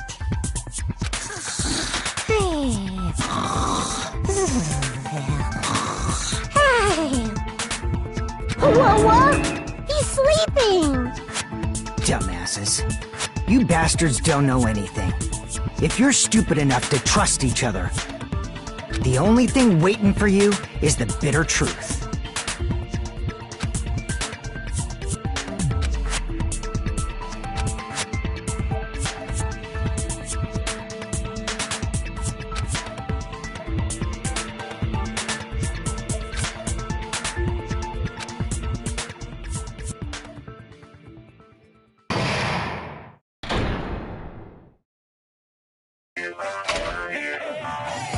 Well now. Hey!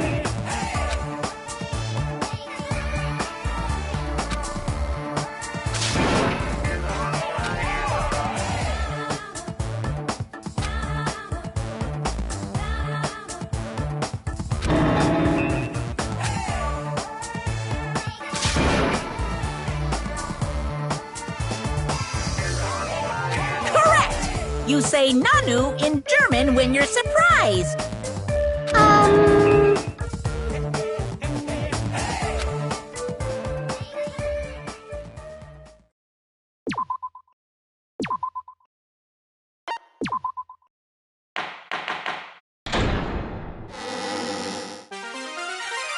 Monami, and my heart is throbbing like crazy right now. To think that the person who killed the wonderful Mahiru Koizumi is in this room! Impossible! Impossible! That's so impossible!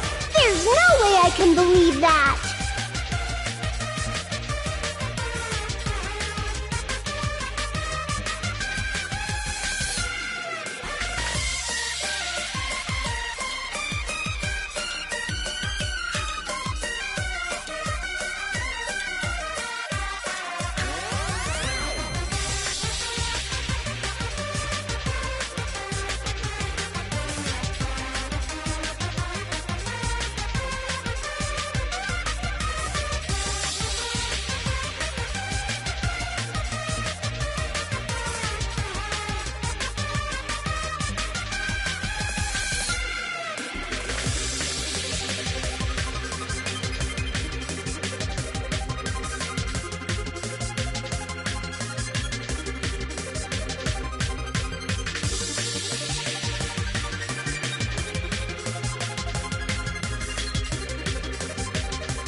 Can't do anything.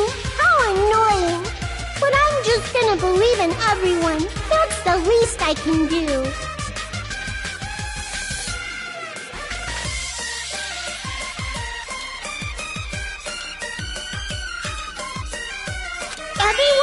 your best. Don't lose to yourselves. And don't forget to save regularly.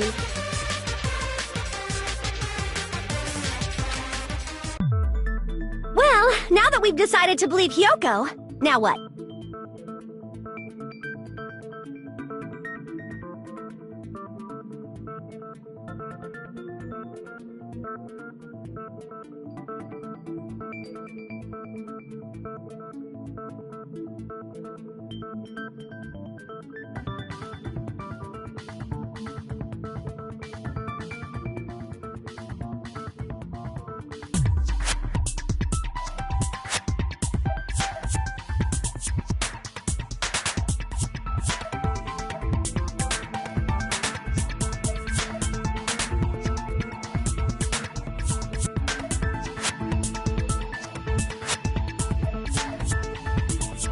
If the killer was luring Hyoko into a trap, then something that was used there might be a clue. Do you mean the letter? No, it was probably the gummy. Huh? Candy can be a clue?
Hey, when you woke up, was the gummy already there? Now that you mention it, I feel like it wasn't.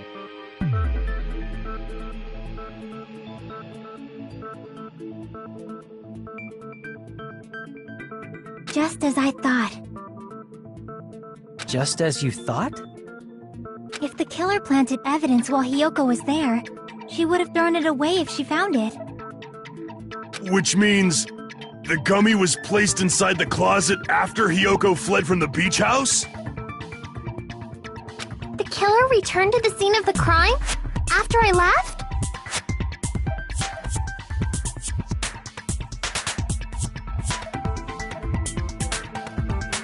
They wouldn't have to do something that troublesome as long as they hid somewhere within the beach house. That's impossible! There's nowhere to hide! I even glanced inside the shower room as I was running away, but there was nobody there! Then, does that mean the killer came back? I wonder... At any rate, the solution to that problem is connected to what really happened. That's what I think.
It's all coming together!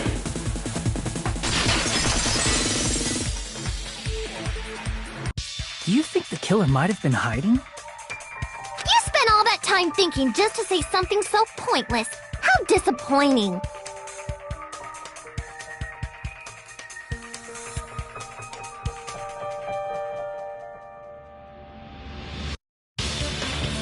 Didn't I just say there was nowhere to hide?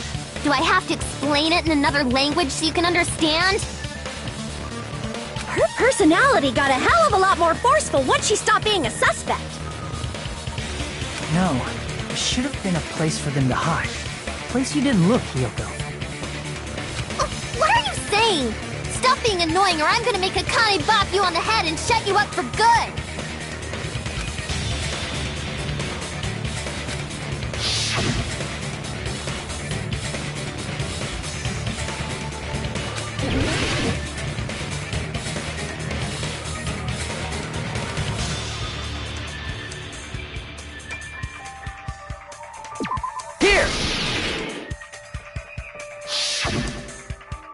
The killer was probably hiding in the closet.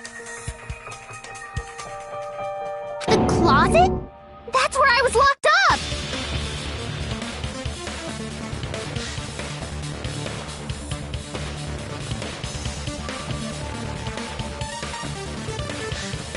After you woke up, you said you rushed out of there, right?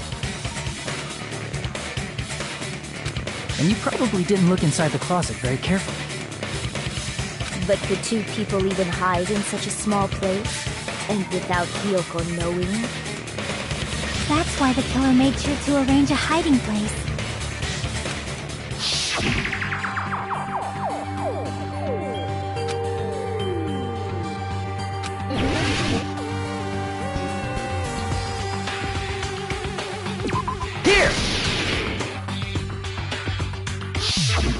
What about the surfboard case in the closet? I'm pretty sure they could have hidden in there. Huh? Inside the surfboard case? But the shelf it was on, it was pretty messy, don't you think? 2 surfboards were stacked on the top shelf, and there were surfboards that weren't even in a case. The killer probably did that on purpose to secure a hiding place.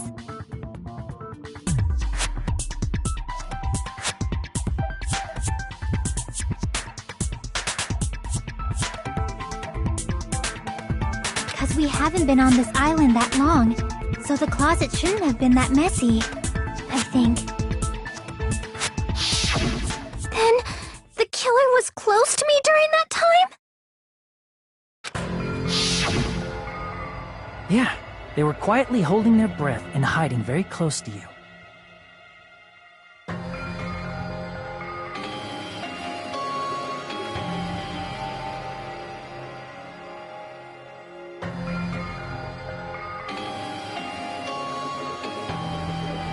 It's kinda like in for a penny, in for a pound, so to speak. Don't you mean it's always darkest under the lighthouse? I shouldn't say things I don't understand, like, so to speak. Anyway, the killer hid silently, and after making sure Hiyoko left, they finally left the surfboard case. I agree with that as well. Seriously, nobody asked what you think. There's no way the killer would leave Hiyoko by herself if they were trying to frame her.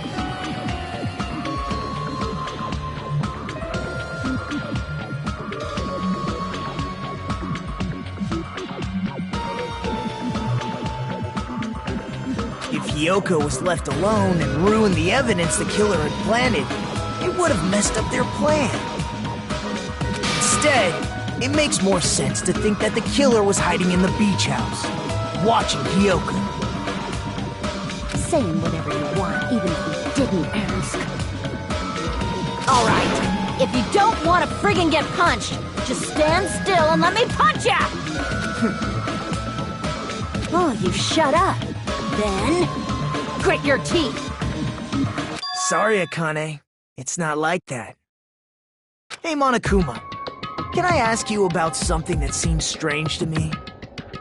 I believe Prince Shotoku was from the future. A man from the future is always directing the flow of history. I'll listen to your story about men from the future some other time. As I recall, the body discovery announcement is made when 3 or more people discover a body, right?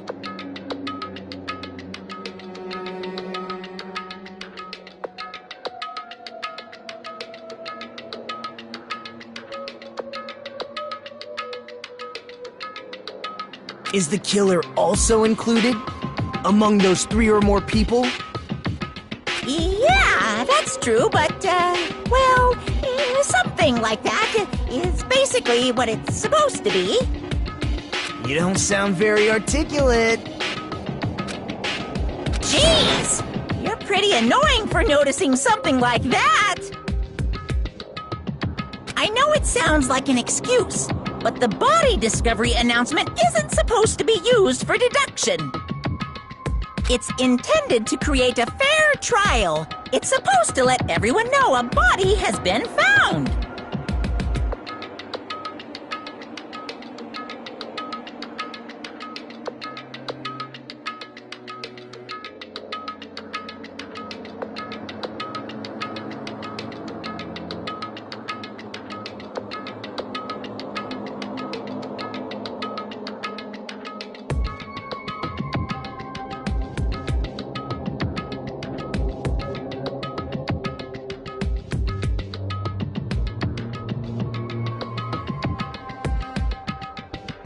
So you're saying it's unfortunate that I used it for deduction? I understand your excuse, but depending on who actually found the body, it's possible that your 3 or more people rule could be deadly. Well, as long as I keep things ambiguous, I can respond to situations with some flexibility.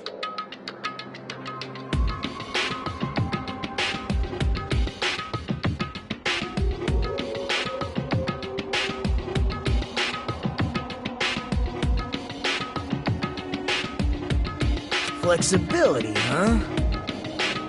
So what about this time? Is it 3 people including the killer or not? Jeez, fine! You want me to say it? It doesn't include the killer this time, okay? All done. Which means 3 people other than the killer discovered Mahiru's body.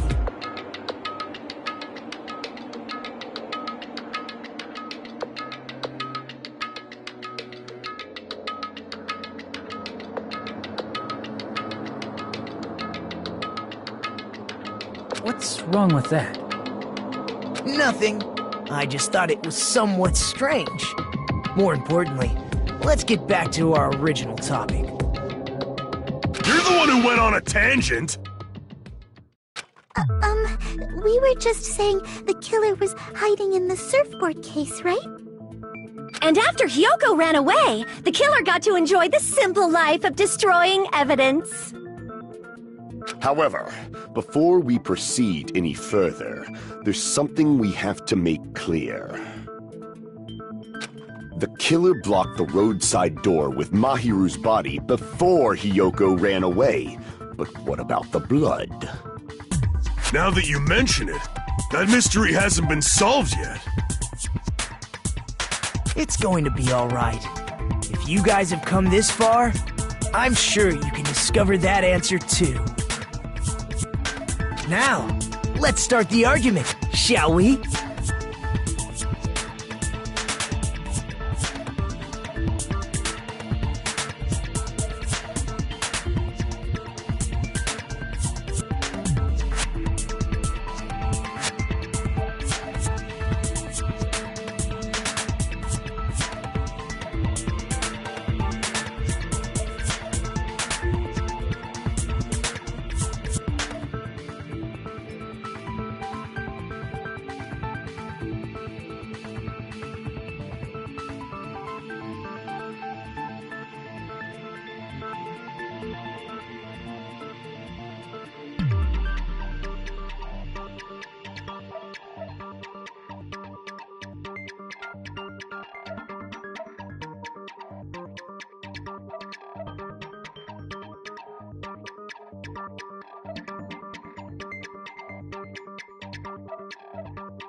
What did the killer do with the blood on their body? Maybe they simply washed it off. They couldn't use the shower, right? So washing it off would have been impossible. They didn't have to use the shower. Oh, what about the wetsuits in the closet? Maybe they wore one when they moved the body. If they used something other than the shower... What did they do with the bloody wetsuit? They cut it up and whoosh. As someone who flushes their shit every morning, I can declare it would definitely clog the toilet! Maybe it's the other way around? perhaps someone other than the killer moved the body? Maybe they were able to wash it off.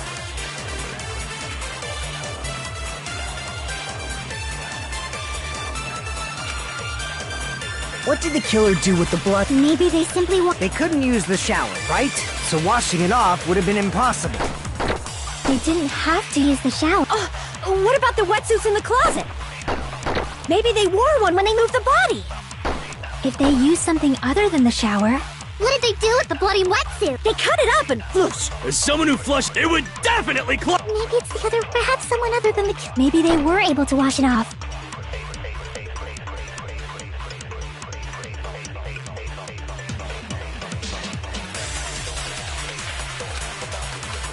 What did the killer do? Maybe they simply They couldn't use the so washing it off. They didn't have to use the What about the wetsuits in the closet? Maybe they wore one when they moved the body. If they used something other than the shower, What did they do with the bloody wetsuit? They cut it up and As someone who flushed, it would definitely close. Maybe it's the other, perhaps someone other than the killer. maybe they were able to wash it off. What did the killer do? Maybe they simply They couldn't use the shower, so washing it off. They didn't have to. what about the wetsuits in the closet? Maybe they wore one when they moved the body. If they used something other than the shower, What did they do with the bloody wetsuit? They cut it up and As someone who flushed, it would definitely close. Maybe it's the other, perhaps someone other. maybe they were able to wash it off. What did the killer do? Maybe they simply They couldn't use the so washing it off would have been impossible. they didn't have to use. what if maybe they wore one? If they used something other than the shower, What did they do with the bloody wetsuit? They cut it up and As someone who flushed, it would definitely close. Maybe it's the other, perhaps someone other. maybe they were able to wash it off. What did the killer do? Maybe they simply They couldn't use the shower, right? So washing it off would have been impossible. No, that's wrong!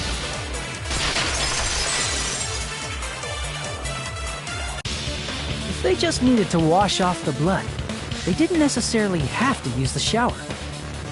They could have just as easily used something else. Something other than the shower. Like what?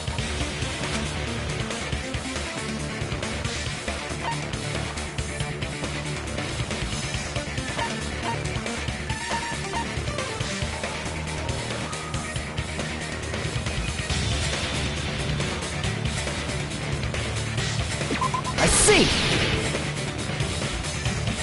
Drinks inside the refrigerator. Couldn't the killer have used those to wash off the blood? I've seen through it.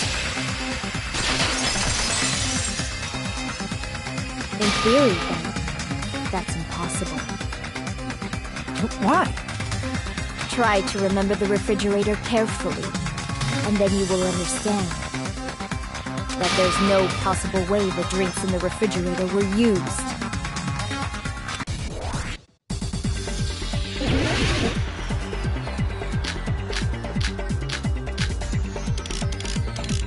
It's true there were drinks in the beach house roof. However, try think one bottle wouldn't be enough to wash off the blood. I can't back down!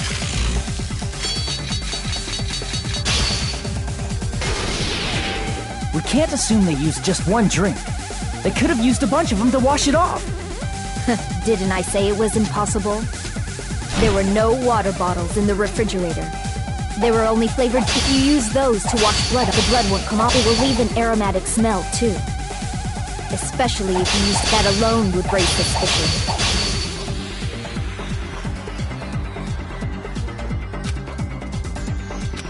Didn't I say it was impossible?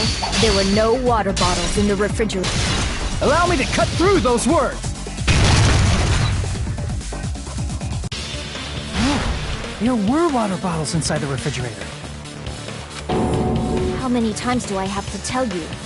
There were no water bottles in there whatsoever. That was after the incident, right? But before the incident, there were water bottles in the fridge. And the killer took all of those water bottles and used them to wash the blood off their body. So you're saying the water bottles were gone? Because they were all used? That's a logical fallacy. It's not a fallacy. There should have been evidence inside the trash can.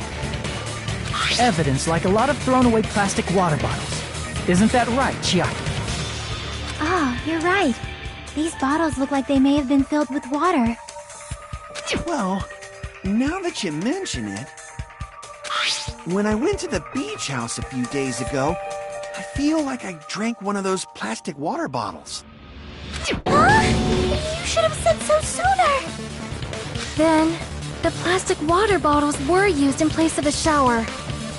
Dousing your body with lots of water bottles is such a simple and easy to understand explanation.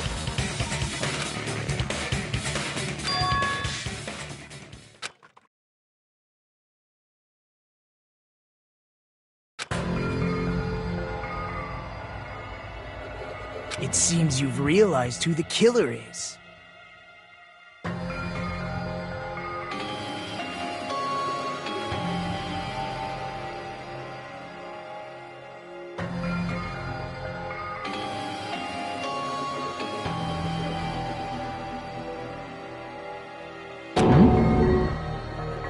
See? Just as I thought. Hold on. You know who the killer is? Is that true? Let me ask, who might that be?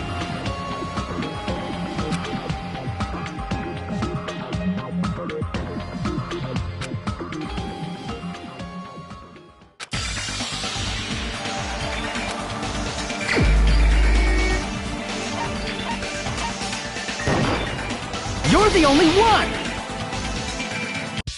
Peko, is it you?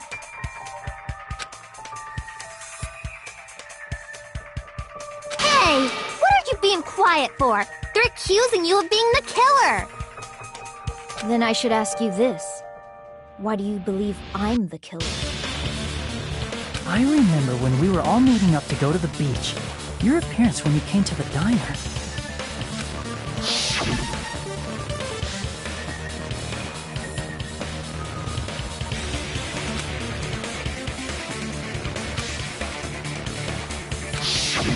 If the killer really did wash the blood off with water bottles, they'd have to drench their entire body.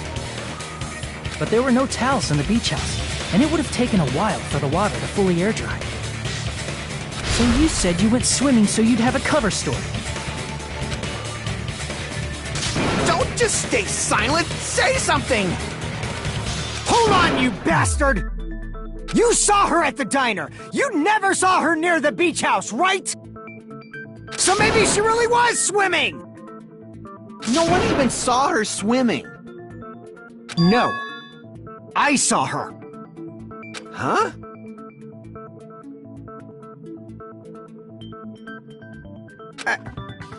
After I ran into you bastards at the diner, I crossed paths with her on my way home. So there's no doubt. She would have arrived at the diner from the opposite direction of the beach house. Hold on, that's strange. Didn't you just say this earlier?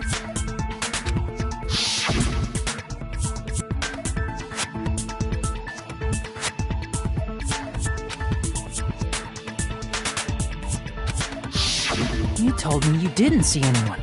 Don't try to tell me you forgot about that.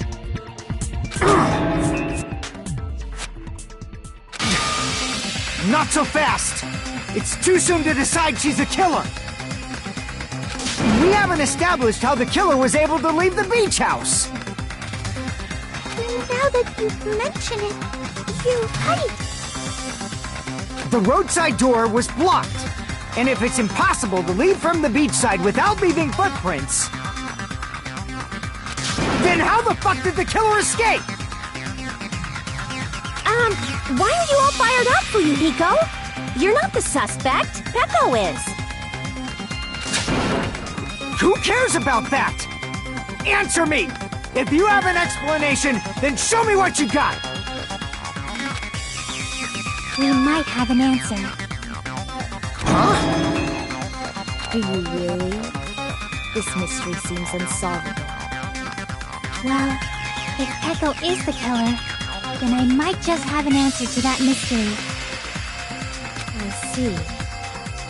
Then let's hear this alleged method of escaping the beach house. First, let's establish how the killer escaped.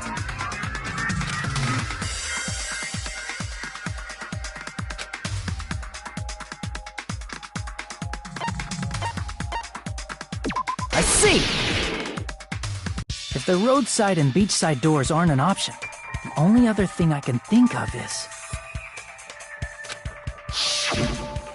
Well, nothing really. Except that small window in the shower room.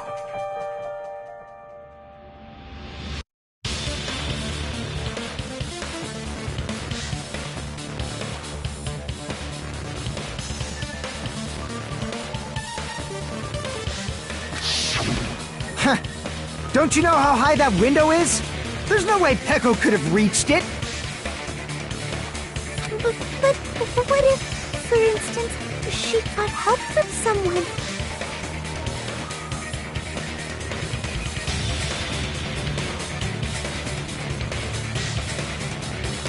She might have reached it by riding someone's shoulders, but then that person would have been left behind.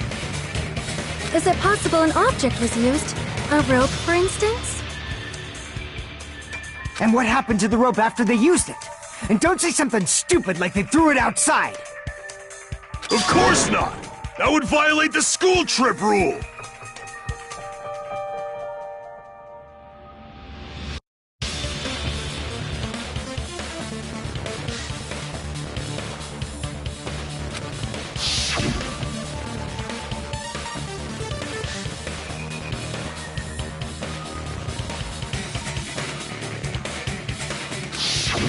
Littering is prohibited. Even if it might be evidence, rules are still rules. You see? There's no way they'd be able to escape from that window. No, they just had to use an object. Chiaki, don't fall asleep on us! We just said they couldn't use an object! We did? I thought you were saying they couldn't dispose of an object. I see. You don't have to throw it away if you can just hide it somewhere on your body. Huh? Pekka was wearing a swimsuit, remember? Where would she even hide an object? And if you say she hid it in her special place, I'll stab you in yours! No! Please don't be violent!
We will never give up!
Got it!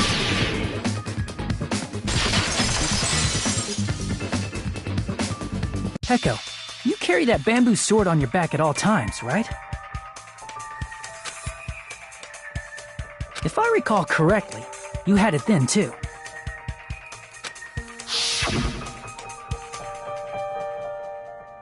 Despite the fact that you had a swimsuit on, you were still wearing your bamboo sword. Are you saying she used that bamboo sword to escape through the window? Yeah. Peko used that bamboo sword as a step stool and escaped out the window. Sword as a step stool? You see? I knew it! I knew it was a ninja! Didn't I tell ya? A ninja could have climbed that easily! Ninjas know a climbing trick where they lean their sword against a wall and use the handguard as a step stool. Wow! Just like a Japanese ninja! Miss Sonia, ninjas only exist in Japan. Well, it is a bamboo sword, but I'm sure a slender girl like Peko could easily use it to climb. Well, Peko, do you have anything to say?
Hold on a sec, you bastard!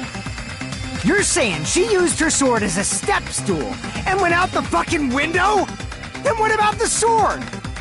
It would have been left in the shower room and she wouldn't have been able to recover it, dumbass! Fuyuhiko, why do you even care? Shut up! Just shut the fuck up and answer me! If you have an answer, then fucking give it to me! If she used the bamboo sword as a step stool, it would have been left behind!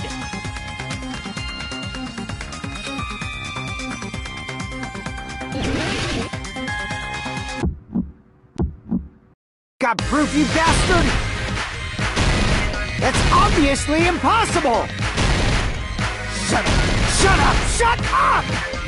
Don't fuck with me! Got proof, you bastard? Shut up! Shut up! Shut up! Don't fuck with me! Got proof, you bastard? That's obviously impossible! Bastard! Got proof, you bastard? I'll sell your fucking organs! You're pissing me off! You're pissing me off! Bastard! Shut up! Shut up! Shut up! Got proof, you bastard? That's obviously impossible! Shut up! Shut up! Shut up! Don't fuck with me! Got proof, you bastard? If she used the bamboo sword as a step stool, it would have been left behind! This is the end!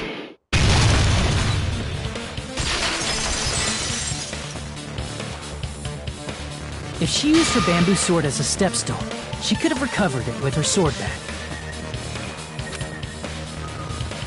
When she leaned her sword against the wall to use as a step stool, she tied her sword back to it.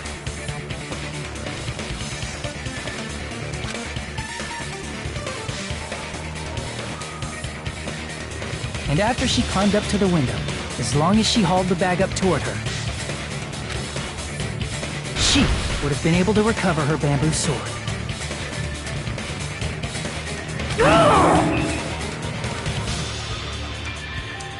I see. Not just the bamboo sword, but even the sword bag, too. She used them both to escape. Akane said she's like a ninja, but it's nothing as silly as that. Simply put, only Peko could have performed this feat. An escape plan befitting of the ultimate swordswoman.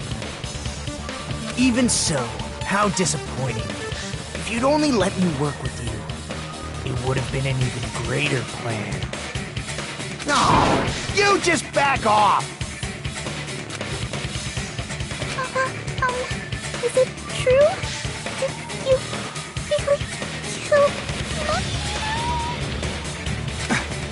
Hold on! You're just making assumptions! You don't have any proof. I won't accept this unless there's proof! Got it, you bastard? It's fine.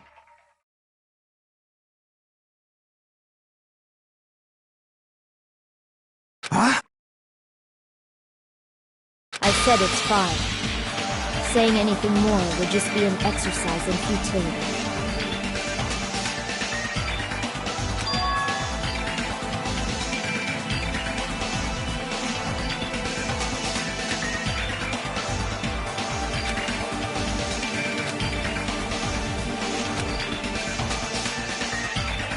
Among flowers, the cherry blossom.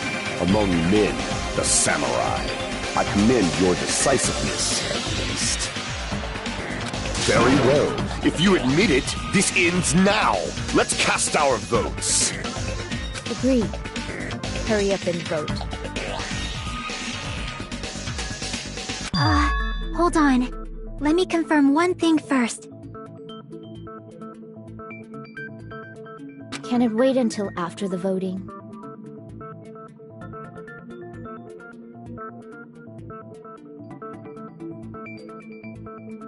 This is important, and it relates to the voting. It's about Peko's motive. My motive? In the end, you had no connection to the events depicted in Twilight Syndrome murder case, right? Then, why did you kill Mahiru? So it's about that. Let's see. If I must answer that question, I must say it was for the sake of justice.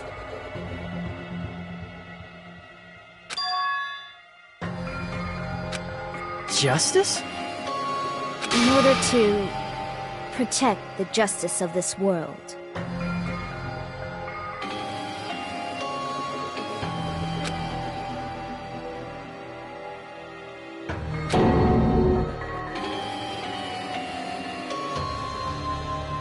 I do not sully my hands to satisfy personal grudges. There is only one reason I kill. For the sake of protecting justice. What are you saying? Justice is what makes humans human. It's a virtue that human beings should be proud of. Justice is the eternal sun and the enduring moon, the protective father and the smiling mother. Hello! Earth to Peko! If justice ever disappeared from this world, the world would immediately freeze and people's smiles would vanish.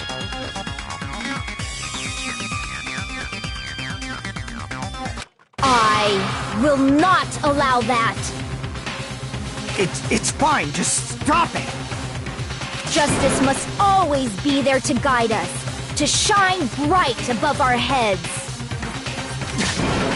I'm telling you to stop it! So I must fight. I must continue to fight to protect justice. Could she be? As the light of justice shines upon my mask, I expose the hearts of malevolent evil. Justice complete! The center of justice that is pierced by justice. The lead star of justice that shines in the night sky. That would be me. Sparkling Justice! Now then, let's execute justice!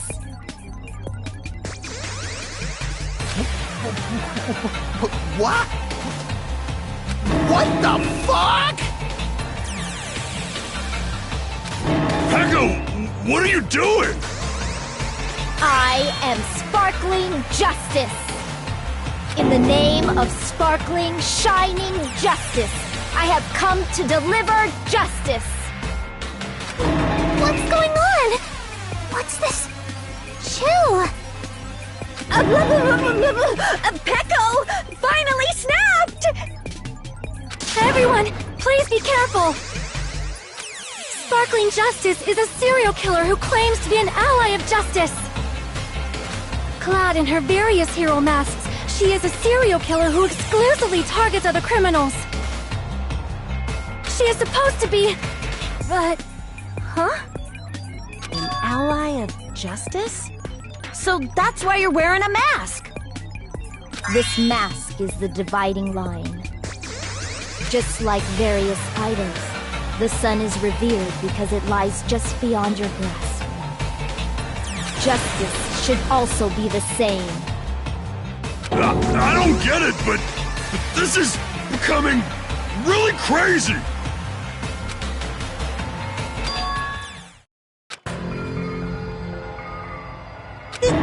This is turning out to be a surprising turn of events.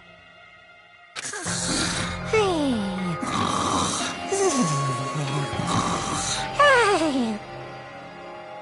Hey!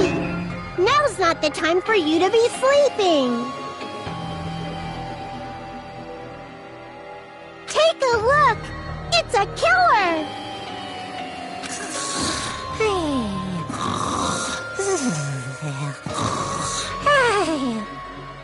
This again?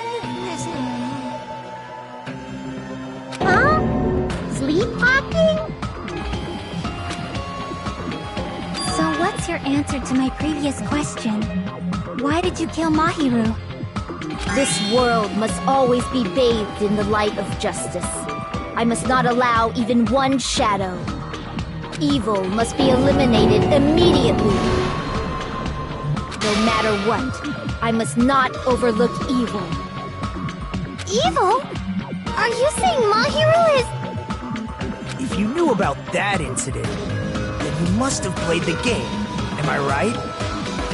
And because of that, I was able to find the killer's accomplice hiding on this island like a sewer rat. Then, the reason you killed Mahiru was...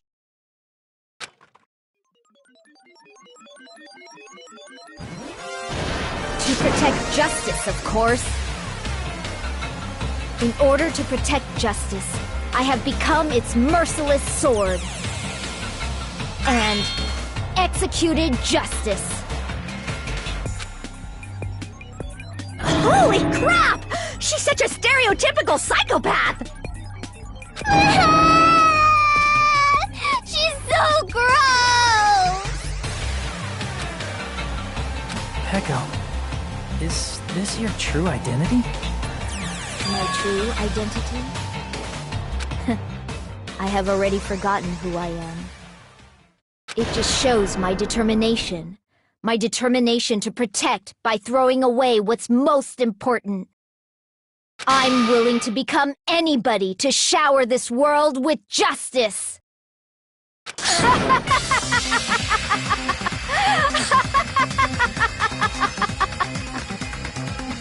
Oh! I can't stand this anymore! Let's just end this farce already!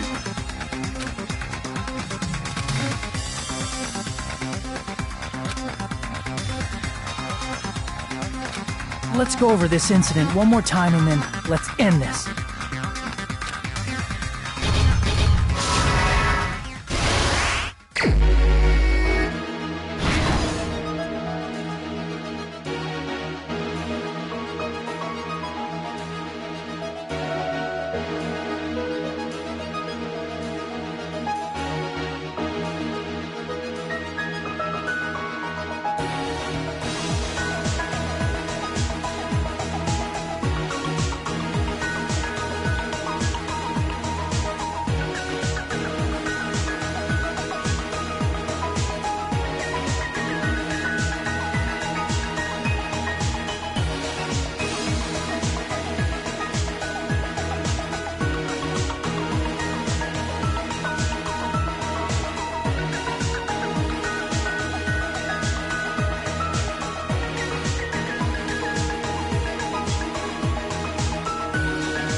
everything that happened in this case.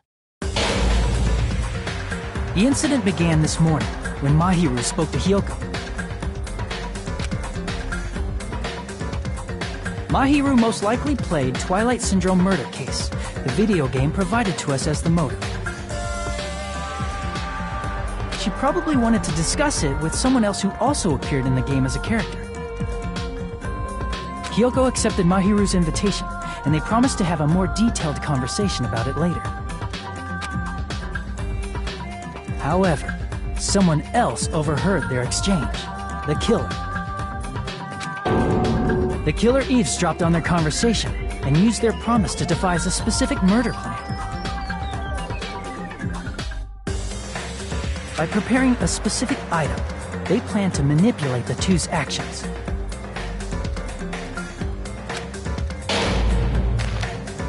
That item was the letters. They sent fake letters to both Mahiru and Hyoko. The letter Mahiru received told her to come to the beach house at 2:30 p.m. And the letter Hyoko received told her to come to the beach house at exactly 2 p.m. By providing different times, the killer was able to lure them to the beach house separately.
Hiyoko totally trusted that letter, showed up at the beach house at 2 p.m., just like it said,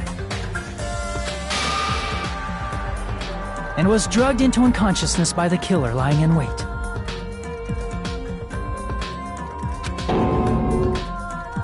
After putting Hiyoko to sleep, the killer immediately hid her inside the closet, so they could frame her as the killer later. At 2:30 p.m., Mahiru arrived at the beach house. She was completely unaware that she'd been targeted for murder. Approaching her from behind, the killer struck the defenseless Mahiru with a specific weapon, the metal bat that was left at the scene of the crime. The bat was brought down onto the back of Mahiru's head, and with that, she took her last breath. According to Mikan's autopsy, Mahiru died instantly, so she probably never knew who killed her. With that, the killer achieved their goal of killing Mahiru and began to tamper with the crime scene. They dragged Mahiru's body so that it blocked the door leading to the road. Also, the mask found at the scene of the crime was something the killer personally left. I'm not really sure why. My guess is it's something similar to a calling card. That's how the crime scene we discovered was created. However, by moving Mahiru's body, the killer got blood splatter on them. Plus, the shower room had no water because it was out of order, so they couldn't wash it off. But the killer expected something like that to happen. Instead of the shower, the killer used something else to wash the blood off their body. They used plastic water bottles that were inside the beach house refrigerator. We can assume they carried the bottles to the shower room before the sequence of events had happened. In place of showering, they washed the blood off their body with water bottles instead. However, they had no choice but to dispose of the empty bottles in the beach house's trash can. Littering is against the rules, and it would have taken too much time to throw them away somewhere else. After the killer washed off the blood, they hid in a specific spot inside the closet Hiyoko was in. The killer hid inside the surfboard case that they had already emptied beforehand. After some time had passed, the sleeping drug used on Hiyoko wore off, and she woke up. I can imagine how badly Hiyoko must have panicked when she came out of the closet. I mean, she made plans to see Mahiru, who lay dead right in front of her. From the shock and panic of being considered a murder suspect, Hiyoko fled from the beach house. Because of that, she left footprints in the sand. Everything was a trap set by the killer to frame her. After Hiyoko left, the killer finally came out of the surfboard case and placed a gummy that they brought with them to shift our suspicion toward Hiyoko. Ironically, placing that gummy is what helped clear our suspicion toward Hiyoko. Finally, the killer began preparing to escape from the beach house. They couldn't risk leaving their footprints in the sand, so they escaped the beach house using a different route. The small window in the shower room. However, that window is rather high up and can't be reached easily, which is why the killer used the bamboo sword they always carry with them. The killer took the bamboo sword out of its bag, tied the bag to the sword's handle, and used the sword as a step stool to reach the small window while holding the sword bag in their hand. As long as they're able to reach the window, all they had to do was pull the bag to retrieve the sword. And so the killer left the beach house and appeared before us as if nothing had happened. But their wet hair and swimsuit didn't dry right away. There also weren't any towels at the beach house. So when the killer met up with us, they said they had been swimming for a while as an excuse. So how about it? This is the truth behind the incident you caused. Isn't that right, Peko Pekoyama?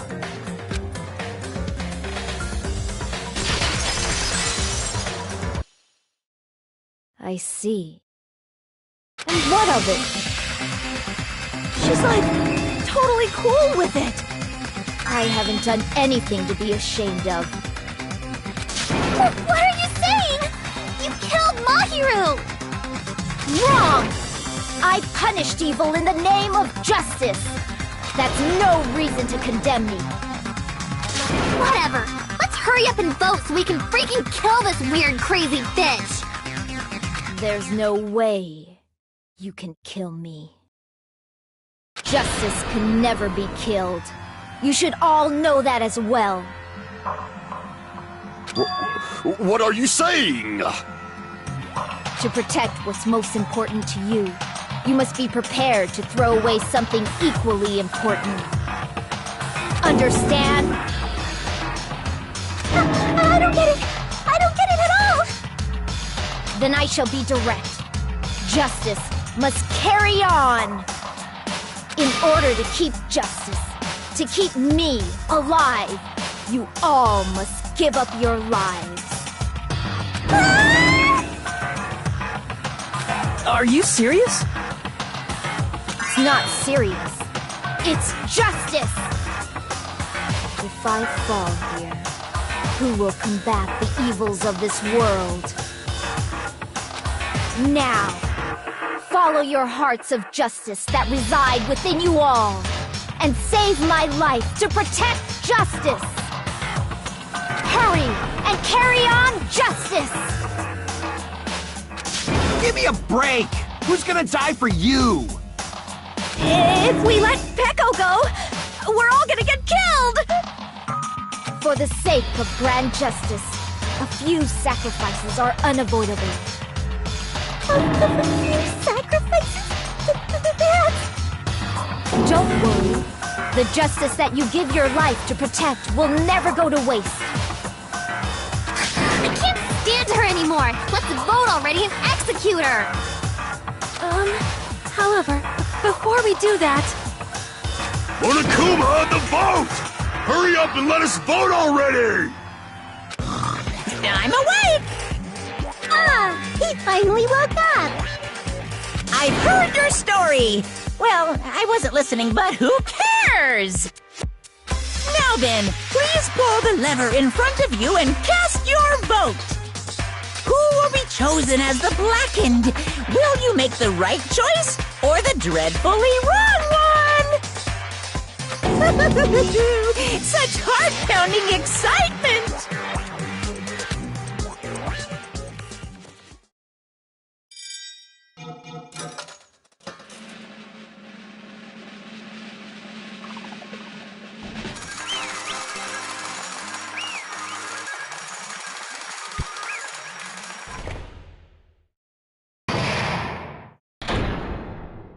Pardon me, can we please have a little more time? Pardon me, can we have a little bit more time? Please let us continue our discussion. Continue our discussion? But isn't the voting over? Yes, but I cannot help but feel strange. Something about this is definitely strange. Strange? What do you mean? There's no doubt that Peko is the killer. That is true. However... As a serial killer enthusiast, you're wondering if Peko is really sparkling justice, am I right? Hey, Miss Sonia isn't a serial killer enthusiast. She just has a little more passion about them than most. That makes her an enthusiast! Honestly, it felt strange to me too. I mean, there's a distinct difference between what we know about sparkling justice and Peko, right? Distinct difference? You know, Sonia described sparkling justice like this. Justice complete! The center of justice that is pierced by justice! The lead star of justice that shines in the night sky! That would be me! Sparkling justice!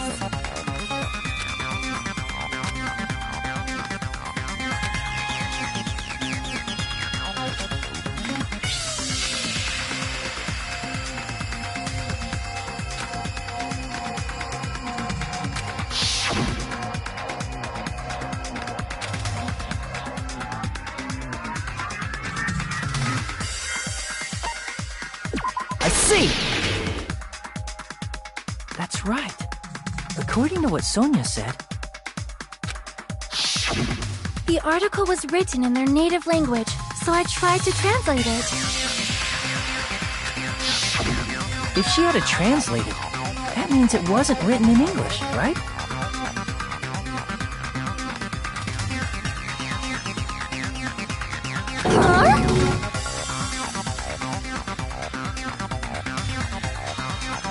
Yes, the magazine I read was written in Spanish. So, Sparkling Justice's catchphrase was no doubt written in Spanish as well. Which means the journalist and Sparkling Justice are both... From Spain?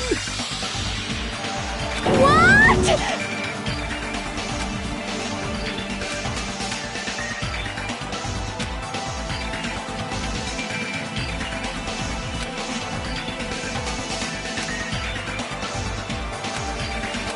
Pecco, you're not Sparkling Justice.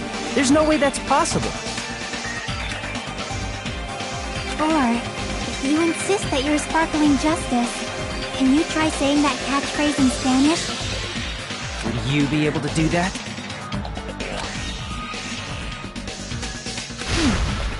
It appears that the time has come for this mask to come off. However, that's perfectly fine. It's no longer necessary. And even if you find out now, it's too late for you all to do anything about it.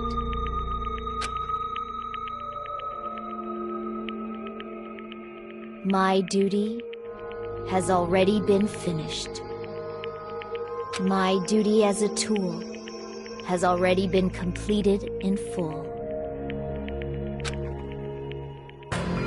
Uh-huh? Looks like she's back to normal? That mask has fulfilled its purpose, just as I have. What do you mean? Fulfilled its purpose? Too late? What are you getting at? Now that you've already cast your votes, is what it means. Hey, be clearer! We're asking you what your purpose was! I have no purpose. I am just a mere tool. Tool? What do you mean? She called herself a tool, which means someone else used her then? Of course. A tool cannot do anything on its own. I see. I finally understand. Well, I did have a sneaking suspicion all along. What do you mean? I mean, besides Pecco and Hiyoko, someone else was also at the beach house. Someone else? There is proof that establishes that fact. Try to remember it.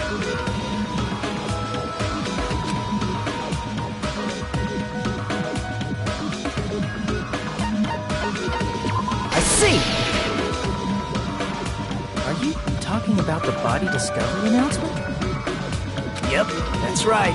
I mean, didn't Monokuma say so earlier?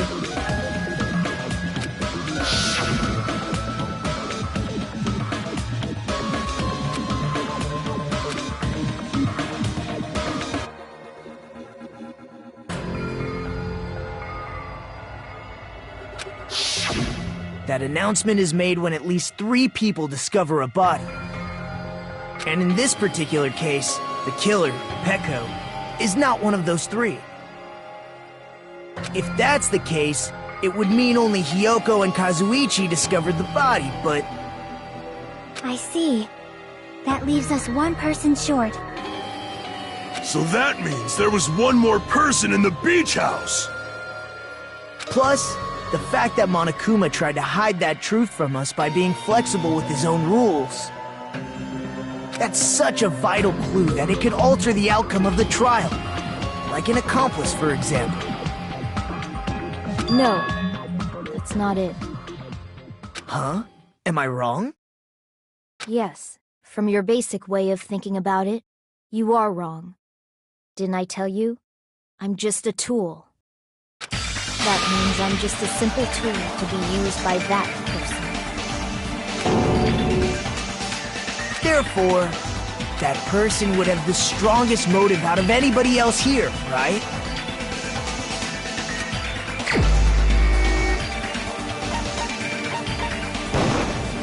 You're the only one!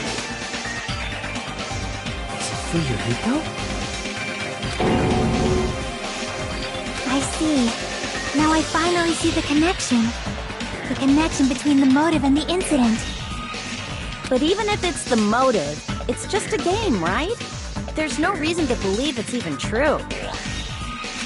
Would you call a game like that a strong motive?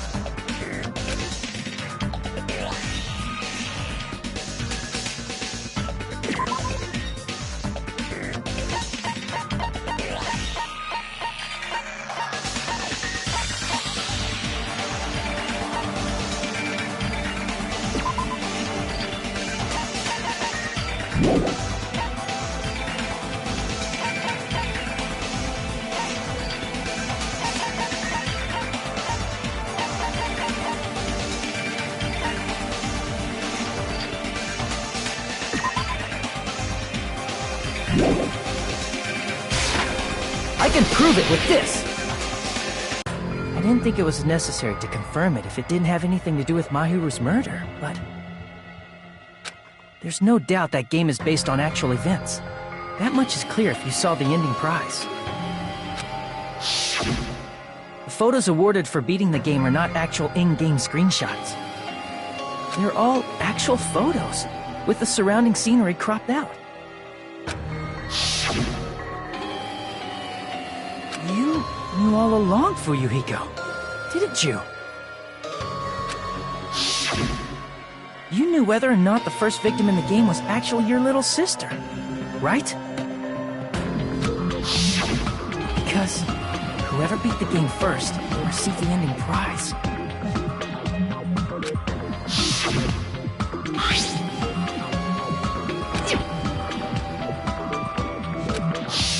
It was the envelope, right? The person who received the ending prize. It was you, wasn't it? If you were shown a photograph of your sister's dead body, you'd have no choice but to believe it. Even so, you wanted to deny the truth. That's why you sent those photos to Mahiru to confirm it. Hey! Why are we talking about Fuyuhiko? Who cares? Because Peko is the killer, right? But nobody voted! That's why I told you. You're all too late. As I said before, I exist as nothing more than a tool. I had no motive for killing Mahiru. No reason to kill. Not even the will to kill. I was simply used as a tool. As long as I am a tool, I cannot defy my orders. Hey! What's going on? Can anyone give me a simpler explanation? It means I'm not the killer. The true killer, who used me as their weapon to kill Mahiru Koizumi, was Fuyuhiko Kuzuryu. What? What the hell?! I see. That's what you were aiming for all along. No, I have no aim. But my young master does. My young master planned this from the start. Young master? That is the truth of this case. I'm sure you realize it by now, but it's too late. You cannot undo the vote. That's a problem. If Peko's allegation holds up, that means our vote was incorrect. In that case, the person who gets to live is... Just... me? That's nuts! No matter how you look at it, that's completely insane! How would Peko be a tool in the first place? Peko is a legitimate human being! That's not for you to decide. It's for Monokuma. The votes have been cast. All we can do now is wait and see what Monokuma decides. What the hell?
I'm in a bind.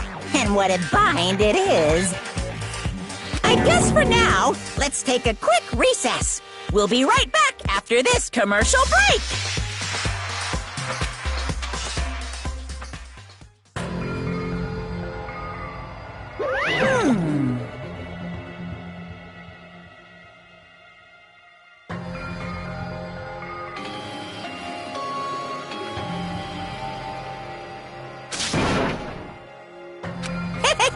Sorry. Hey!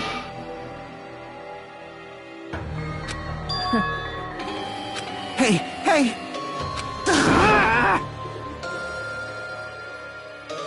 Well...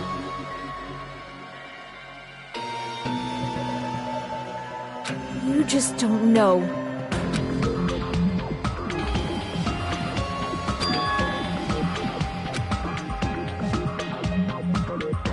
Hey,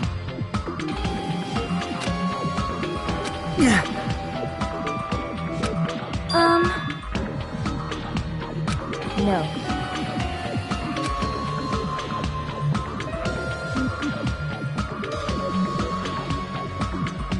I am nothing but a tool. What?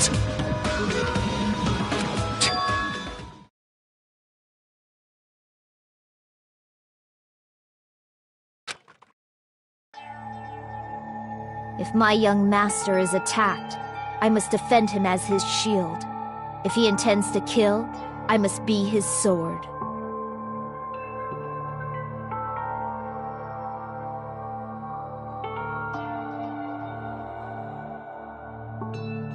That is my only reason for living. Before I am human, I am my young master's tool, first and foremost. Until this body of mine can no longer move, I shall fulfill my duty until the very end. that is...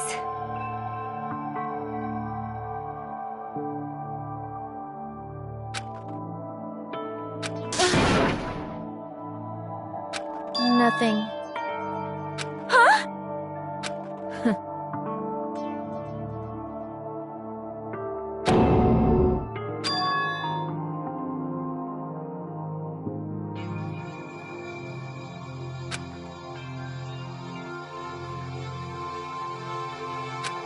You fiend. No.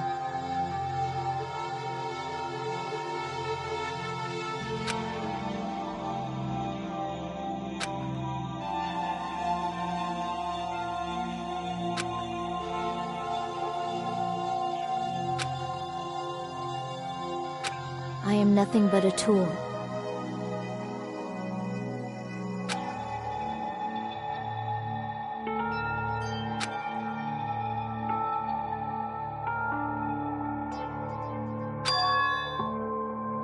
Damn it.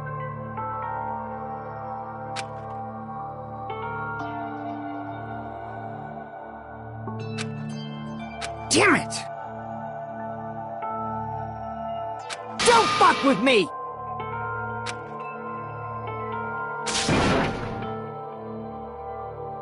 You... So...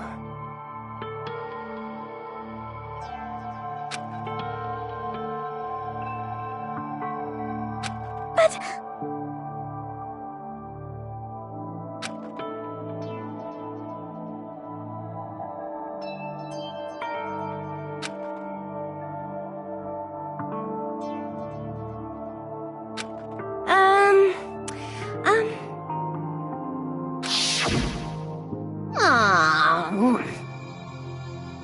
Oh my my!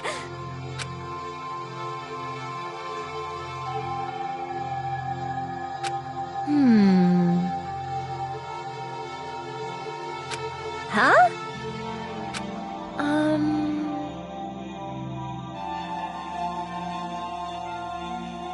But...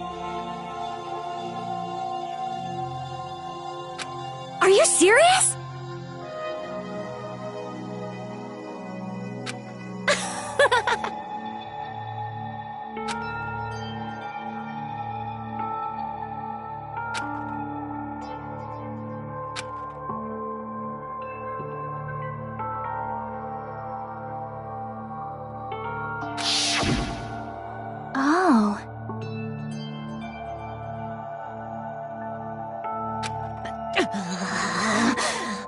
But...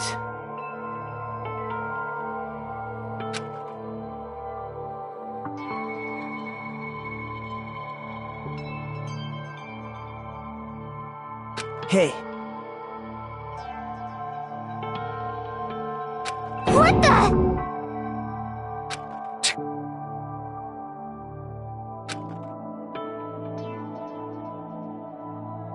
Damn it! And so,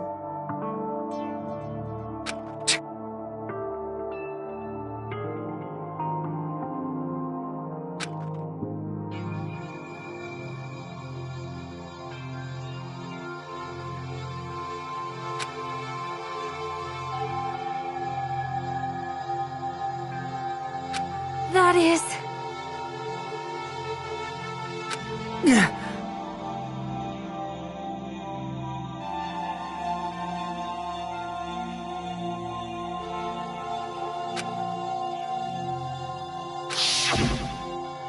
Hey,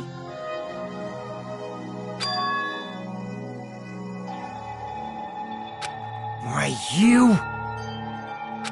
but... Why? Shut the hell up! What are you saying?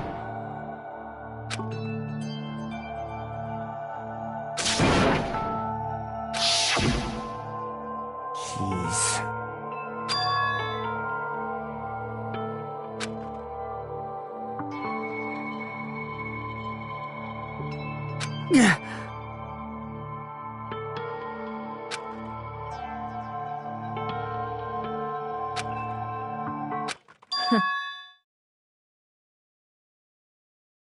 Huh? Young master, I am finished.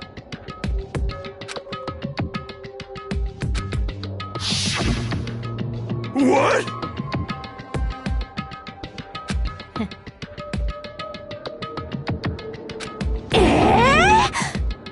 Of course!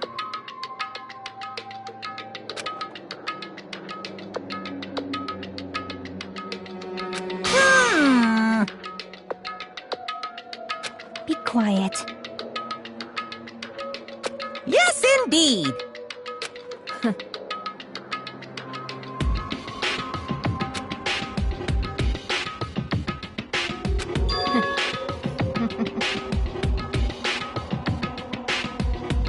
It cannot be.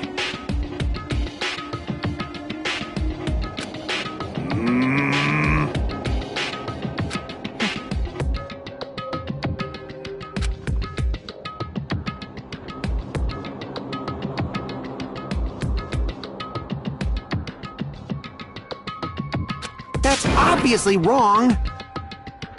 No. This is troubling!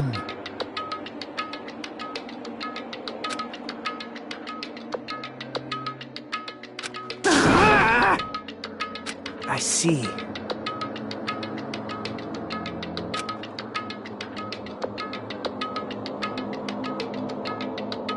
Great!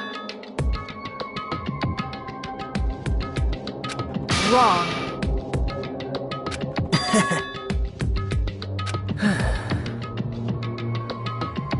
Now then. Huh? Hey.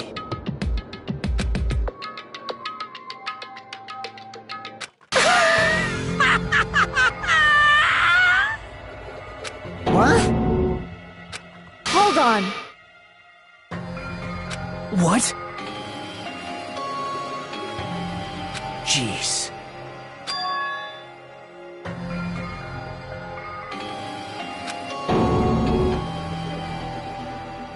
Hey,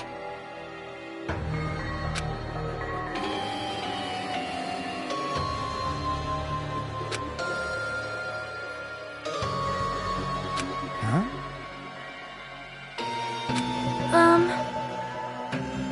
Yeah. Huh?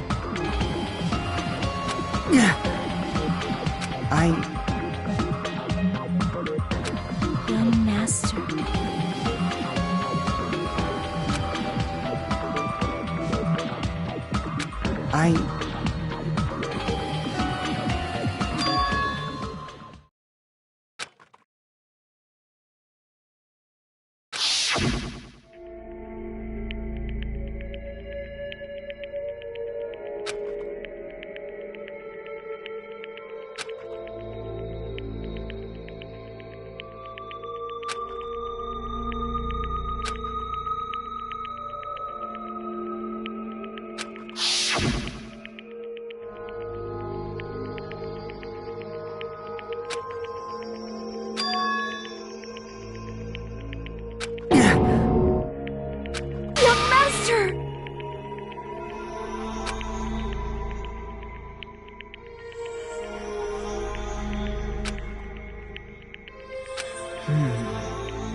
Hey.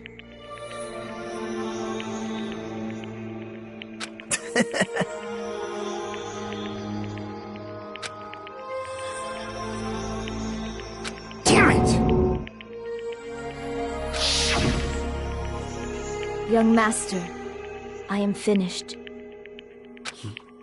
You? What the hell did you do? You already know, right? What's going to happen after you kill someone? I did it because I know. There is no way I can let that happen to you. Hey, Pekka. Do you remember what I told you when we first arrived on this island? Our professional relationship doesn't exist on this island. We're just fellow high school students now. You need to run. Got it? Just let me take the fall so you can get away. Young master, that is impossible. Shut up! I'm ordering you not to worry about me! There is no way I cannot worry about you. I am my young master's tool. A tool to protect my young master. Without an owner, a tool serves no purpose. God damn it, we are done with that crap! Why won't you listen to what I'm saying?! Regardless, I will not flee. Besides, I'm fairly certain they'll discover the truth soon enough. Then why did you... I have a plan. Huh? A plan? Please do not worry. I promise I will keep my young master alive and return him safely home. You idiot. What do you intend to do? I intend to fulfill my duty as your tool. Now please, go! Hiyoko will be waking up soon.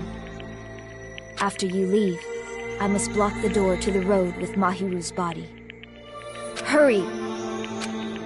Damn it. You better run away. Got it? Just forget about me! Forget about the Kuzuryu clan! You better escape!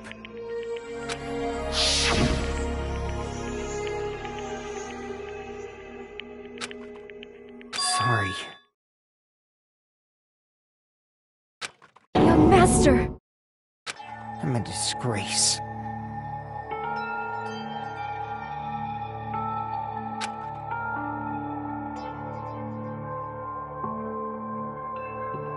Pekka.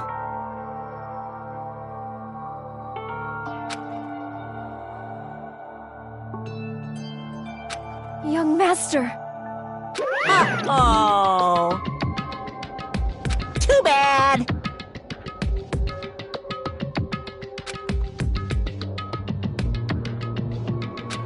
Why you?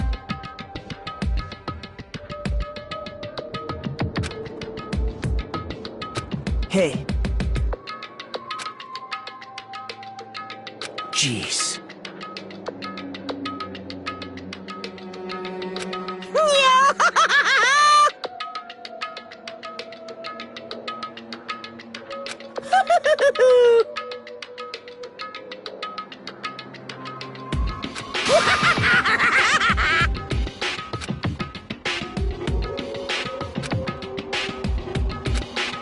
Sorry.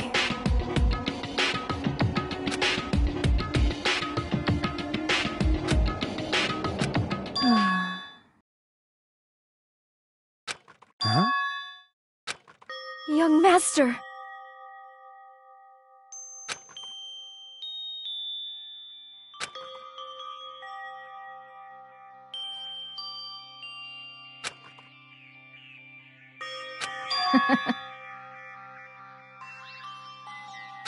What? Even so, I wanted you to escape. Echo. I am terribly sorry. Goodbye.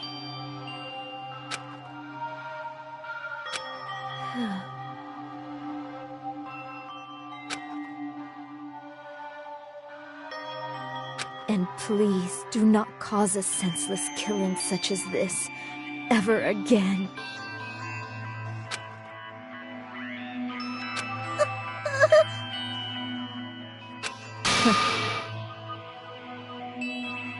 I will never feel despair. So cool!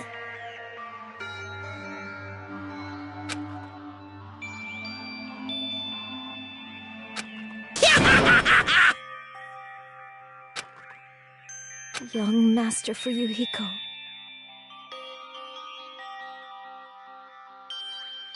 So, I want you to remember.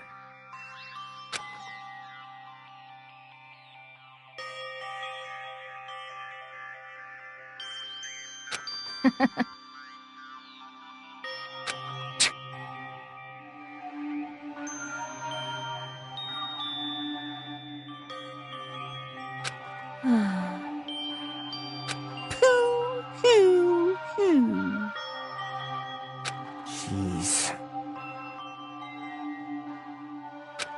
Thrills, chills, kills!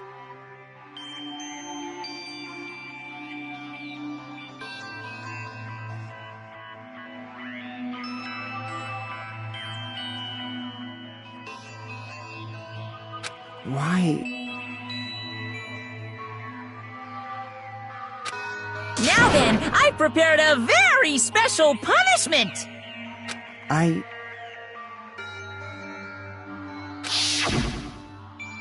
never needed a tool. So... you didn't need to become a tool. Let's give it everything we've got! You just needed to be yourself. I never wanted a tool. I just wanted you. Only you. Young Master? Why? Why couldn't you understand? We've always been together ever since we were kids! Let's go! It's punishment time! Please, Echo. Don't go! I need you! Don't leave me! Young Master? Young Master!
That is impossible!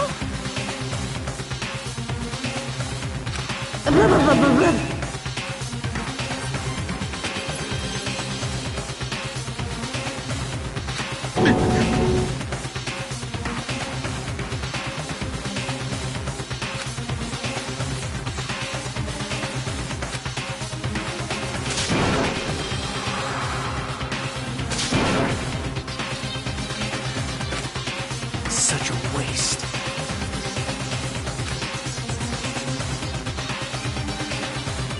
Damn it. Oh.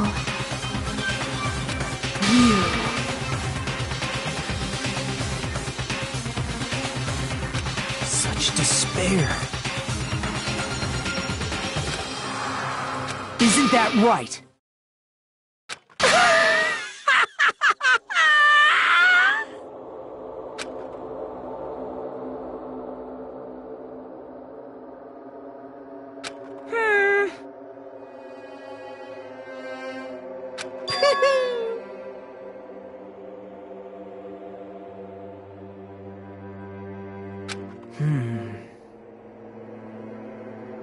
Listen carefully.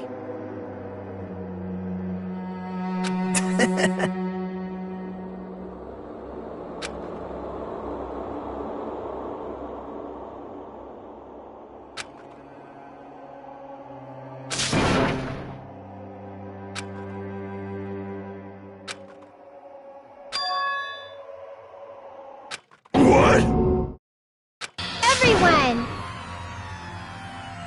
You serious?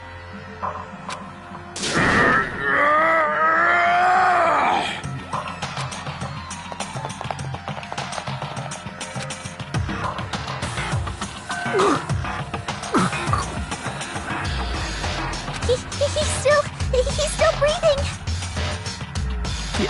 Is he gonna be okay? Do something! Hey! You need to save him! Hey! I'm trying! But his blood, he won't stop bleeding out! His pulse is getting weaker! Can't you do anything about it? God damn it!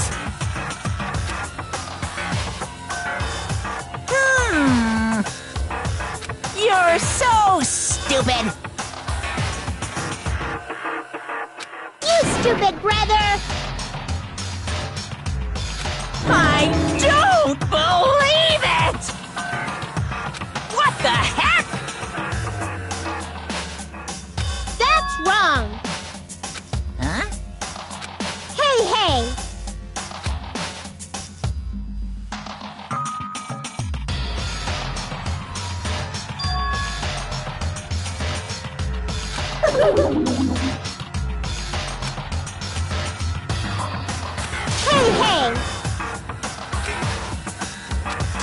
Unbelievable. Fine. So... like...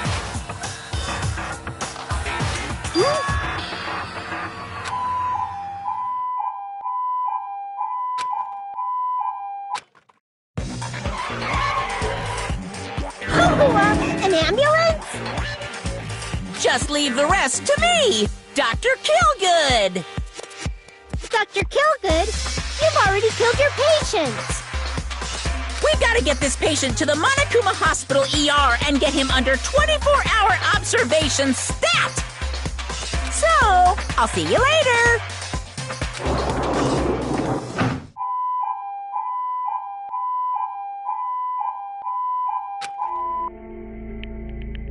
Oh. Damn it. Perhaps.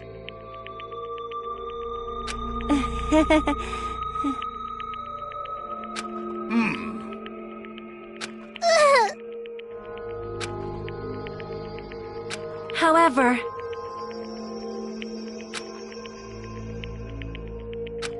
fall, my tears.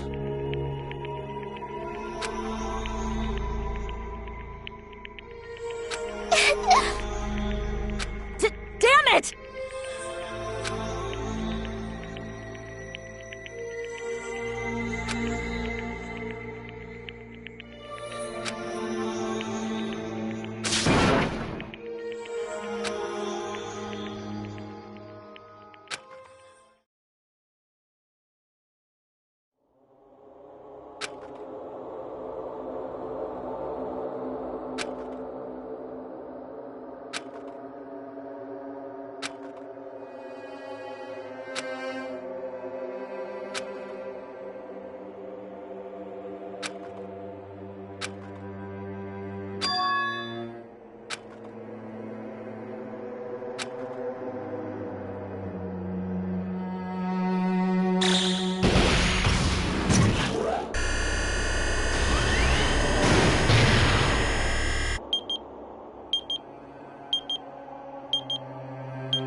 You guys can see it, right?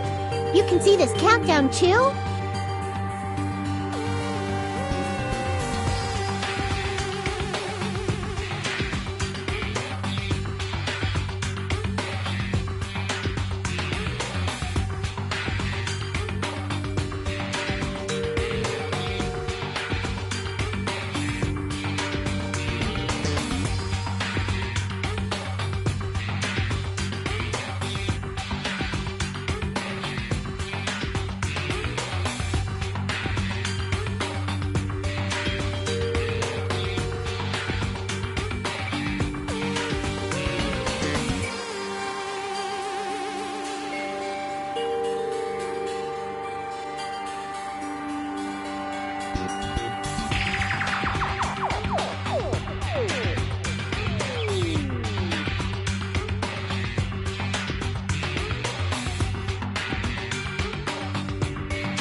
Poor people are already gone. We took our time preparing the hope fragments, but now we're no longer able to gather them. Honestly, I'm not so sure anymore. Whether it's better if we let them leave this island, or if we shouldn't let them escape. For those kids, which option is hope and which is despair? But I guess there's no time to hesitate. If this countdown reaches 0, that guy will probably take over our plan's final stage as well. What lies beyond that is the foul resurrection of the ultimate despair. And the continuation of the biggest, most awful, most tragic event in human history.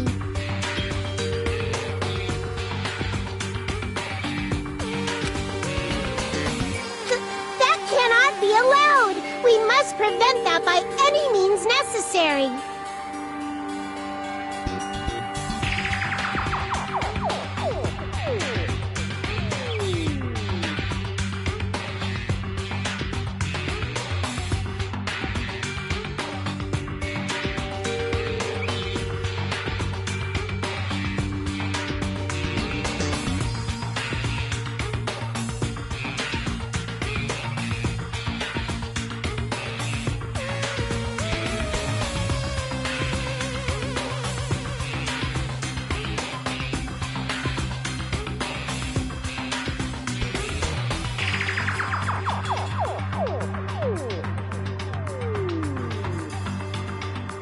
Even if we have to pay the ultimate price, I will definitely prevent it by any means.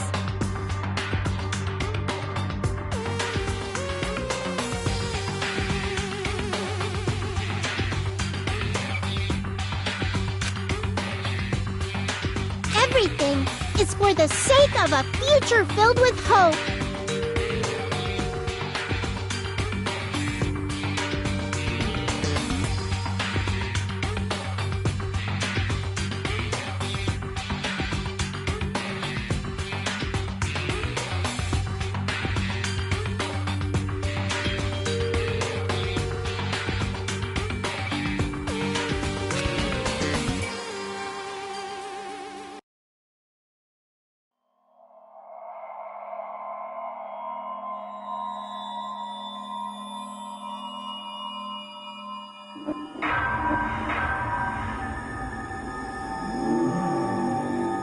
Danganronpa.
Ahem!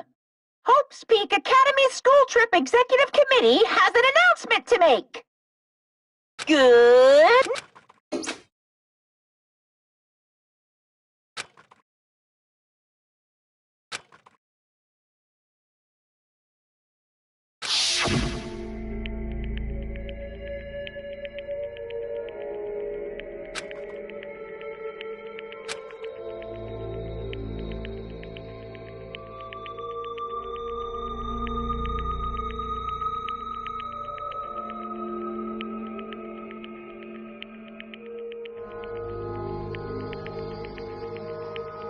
You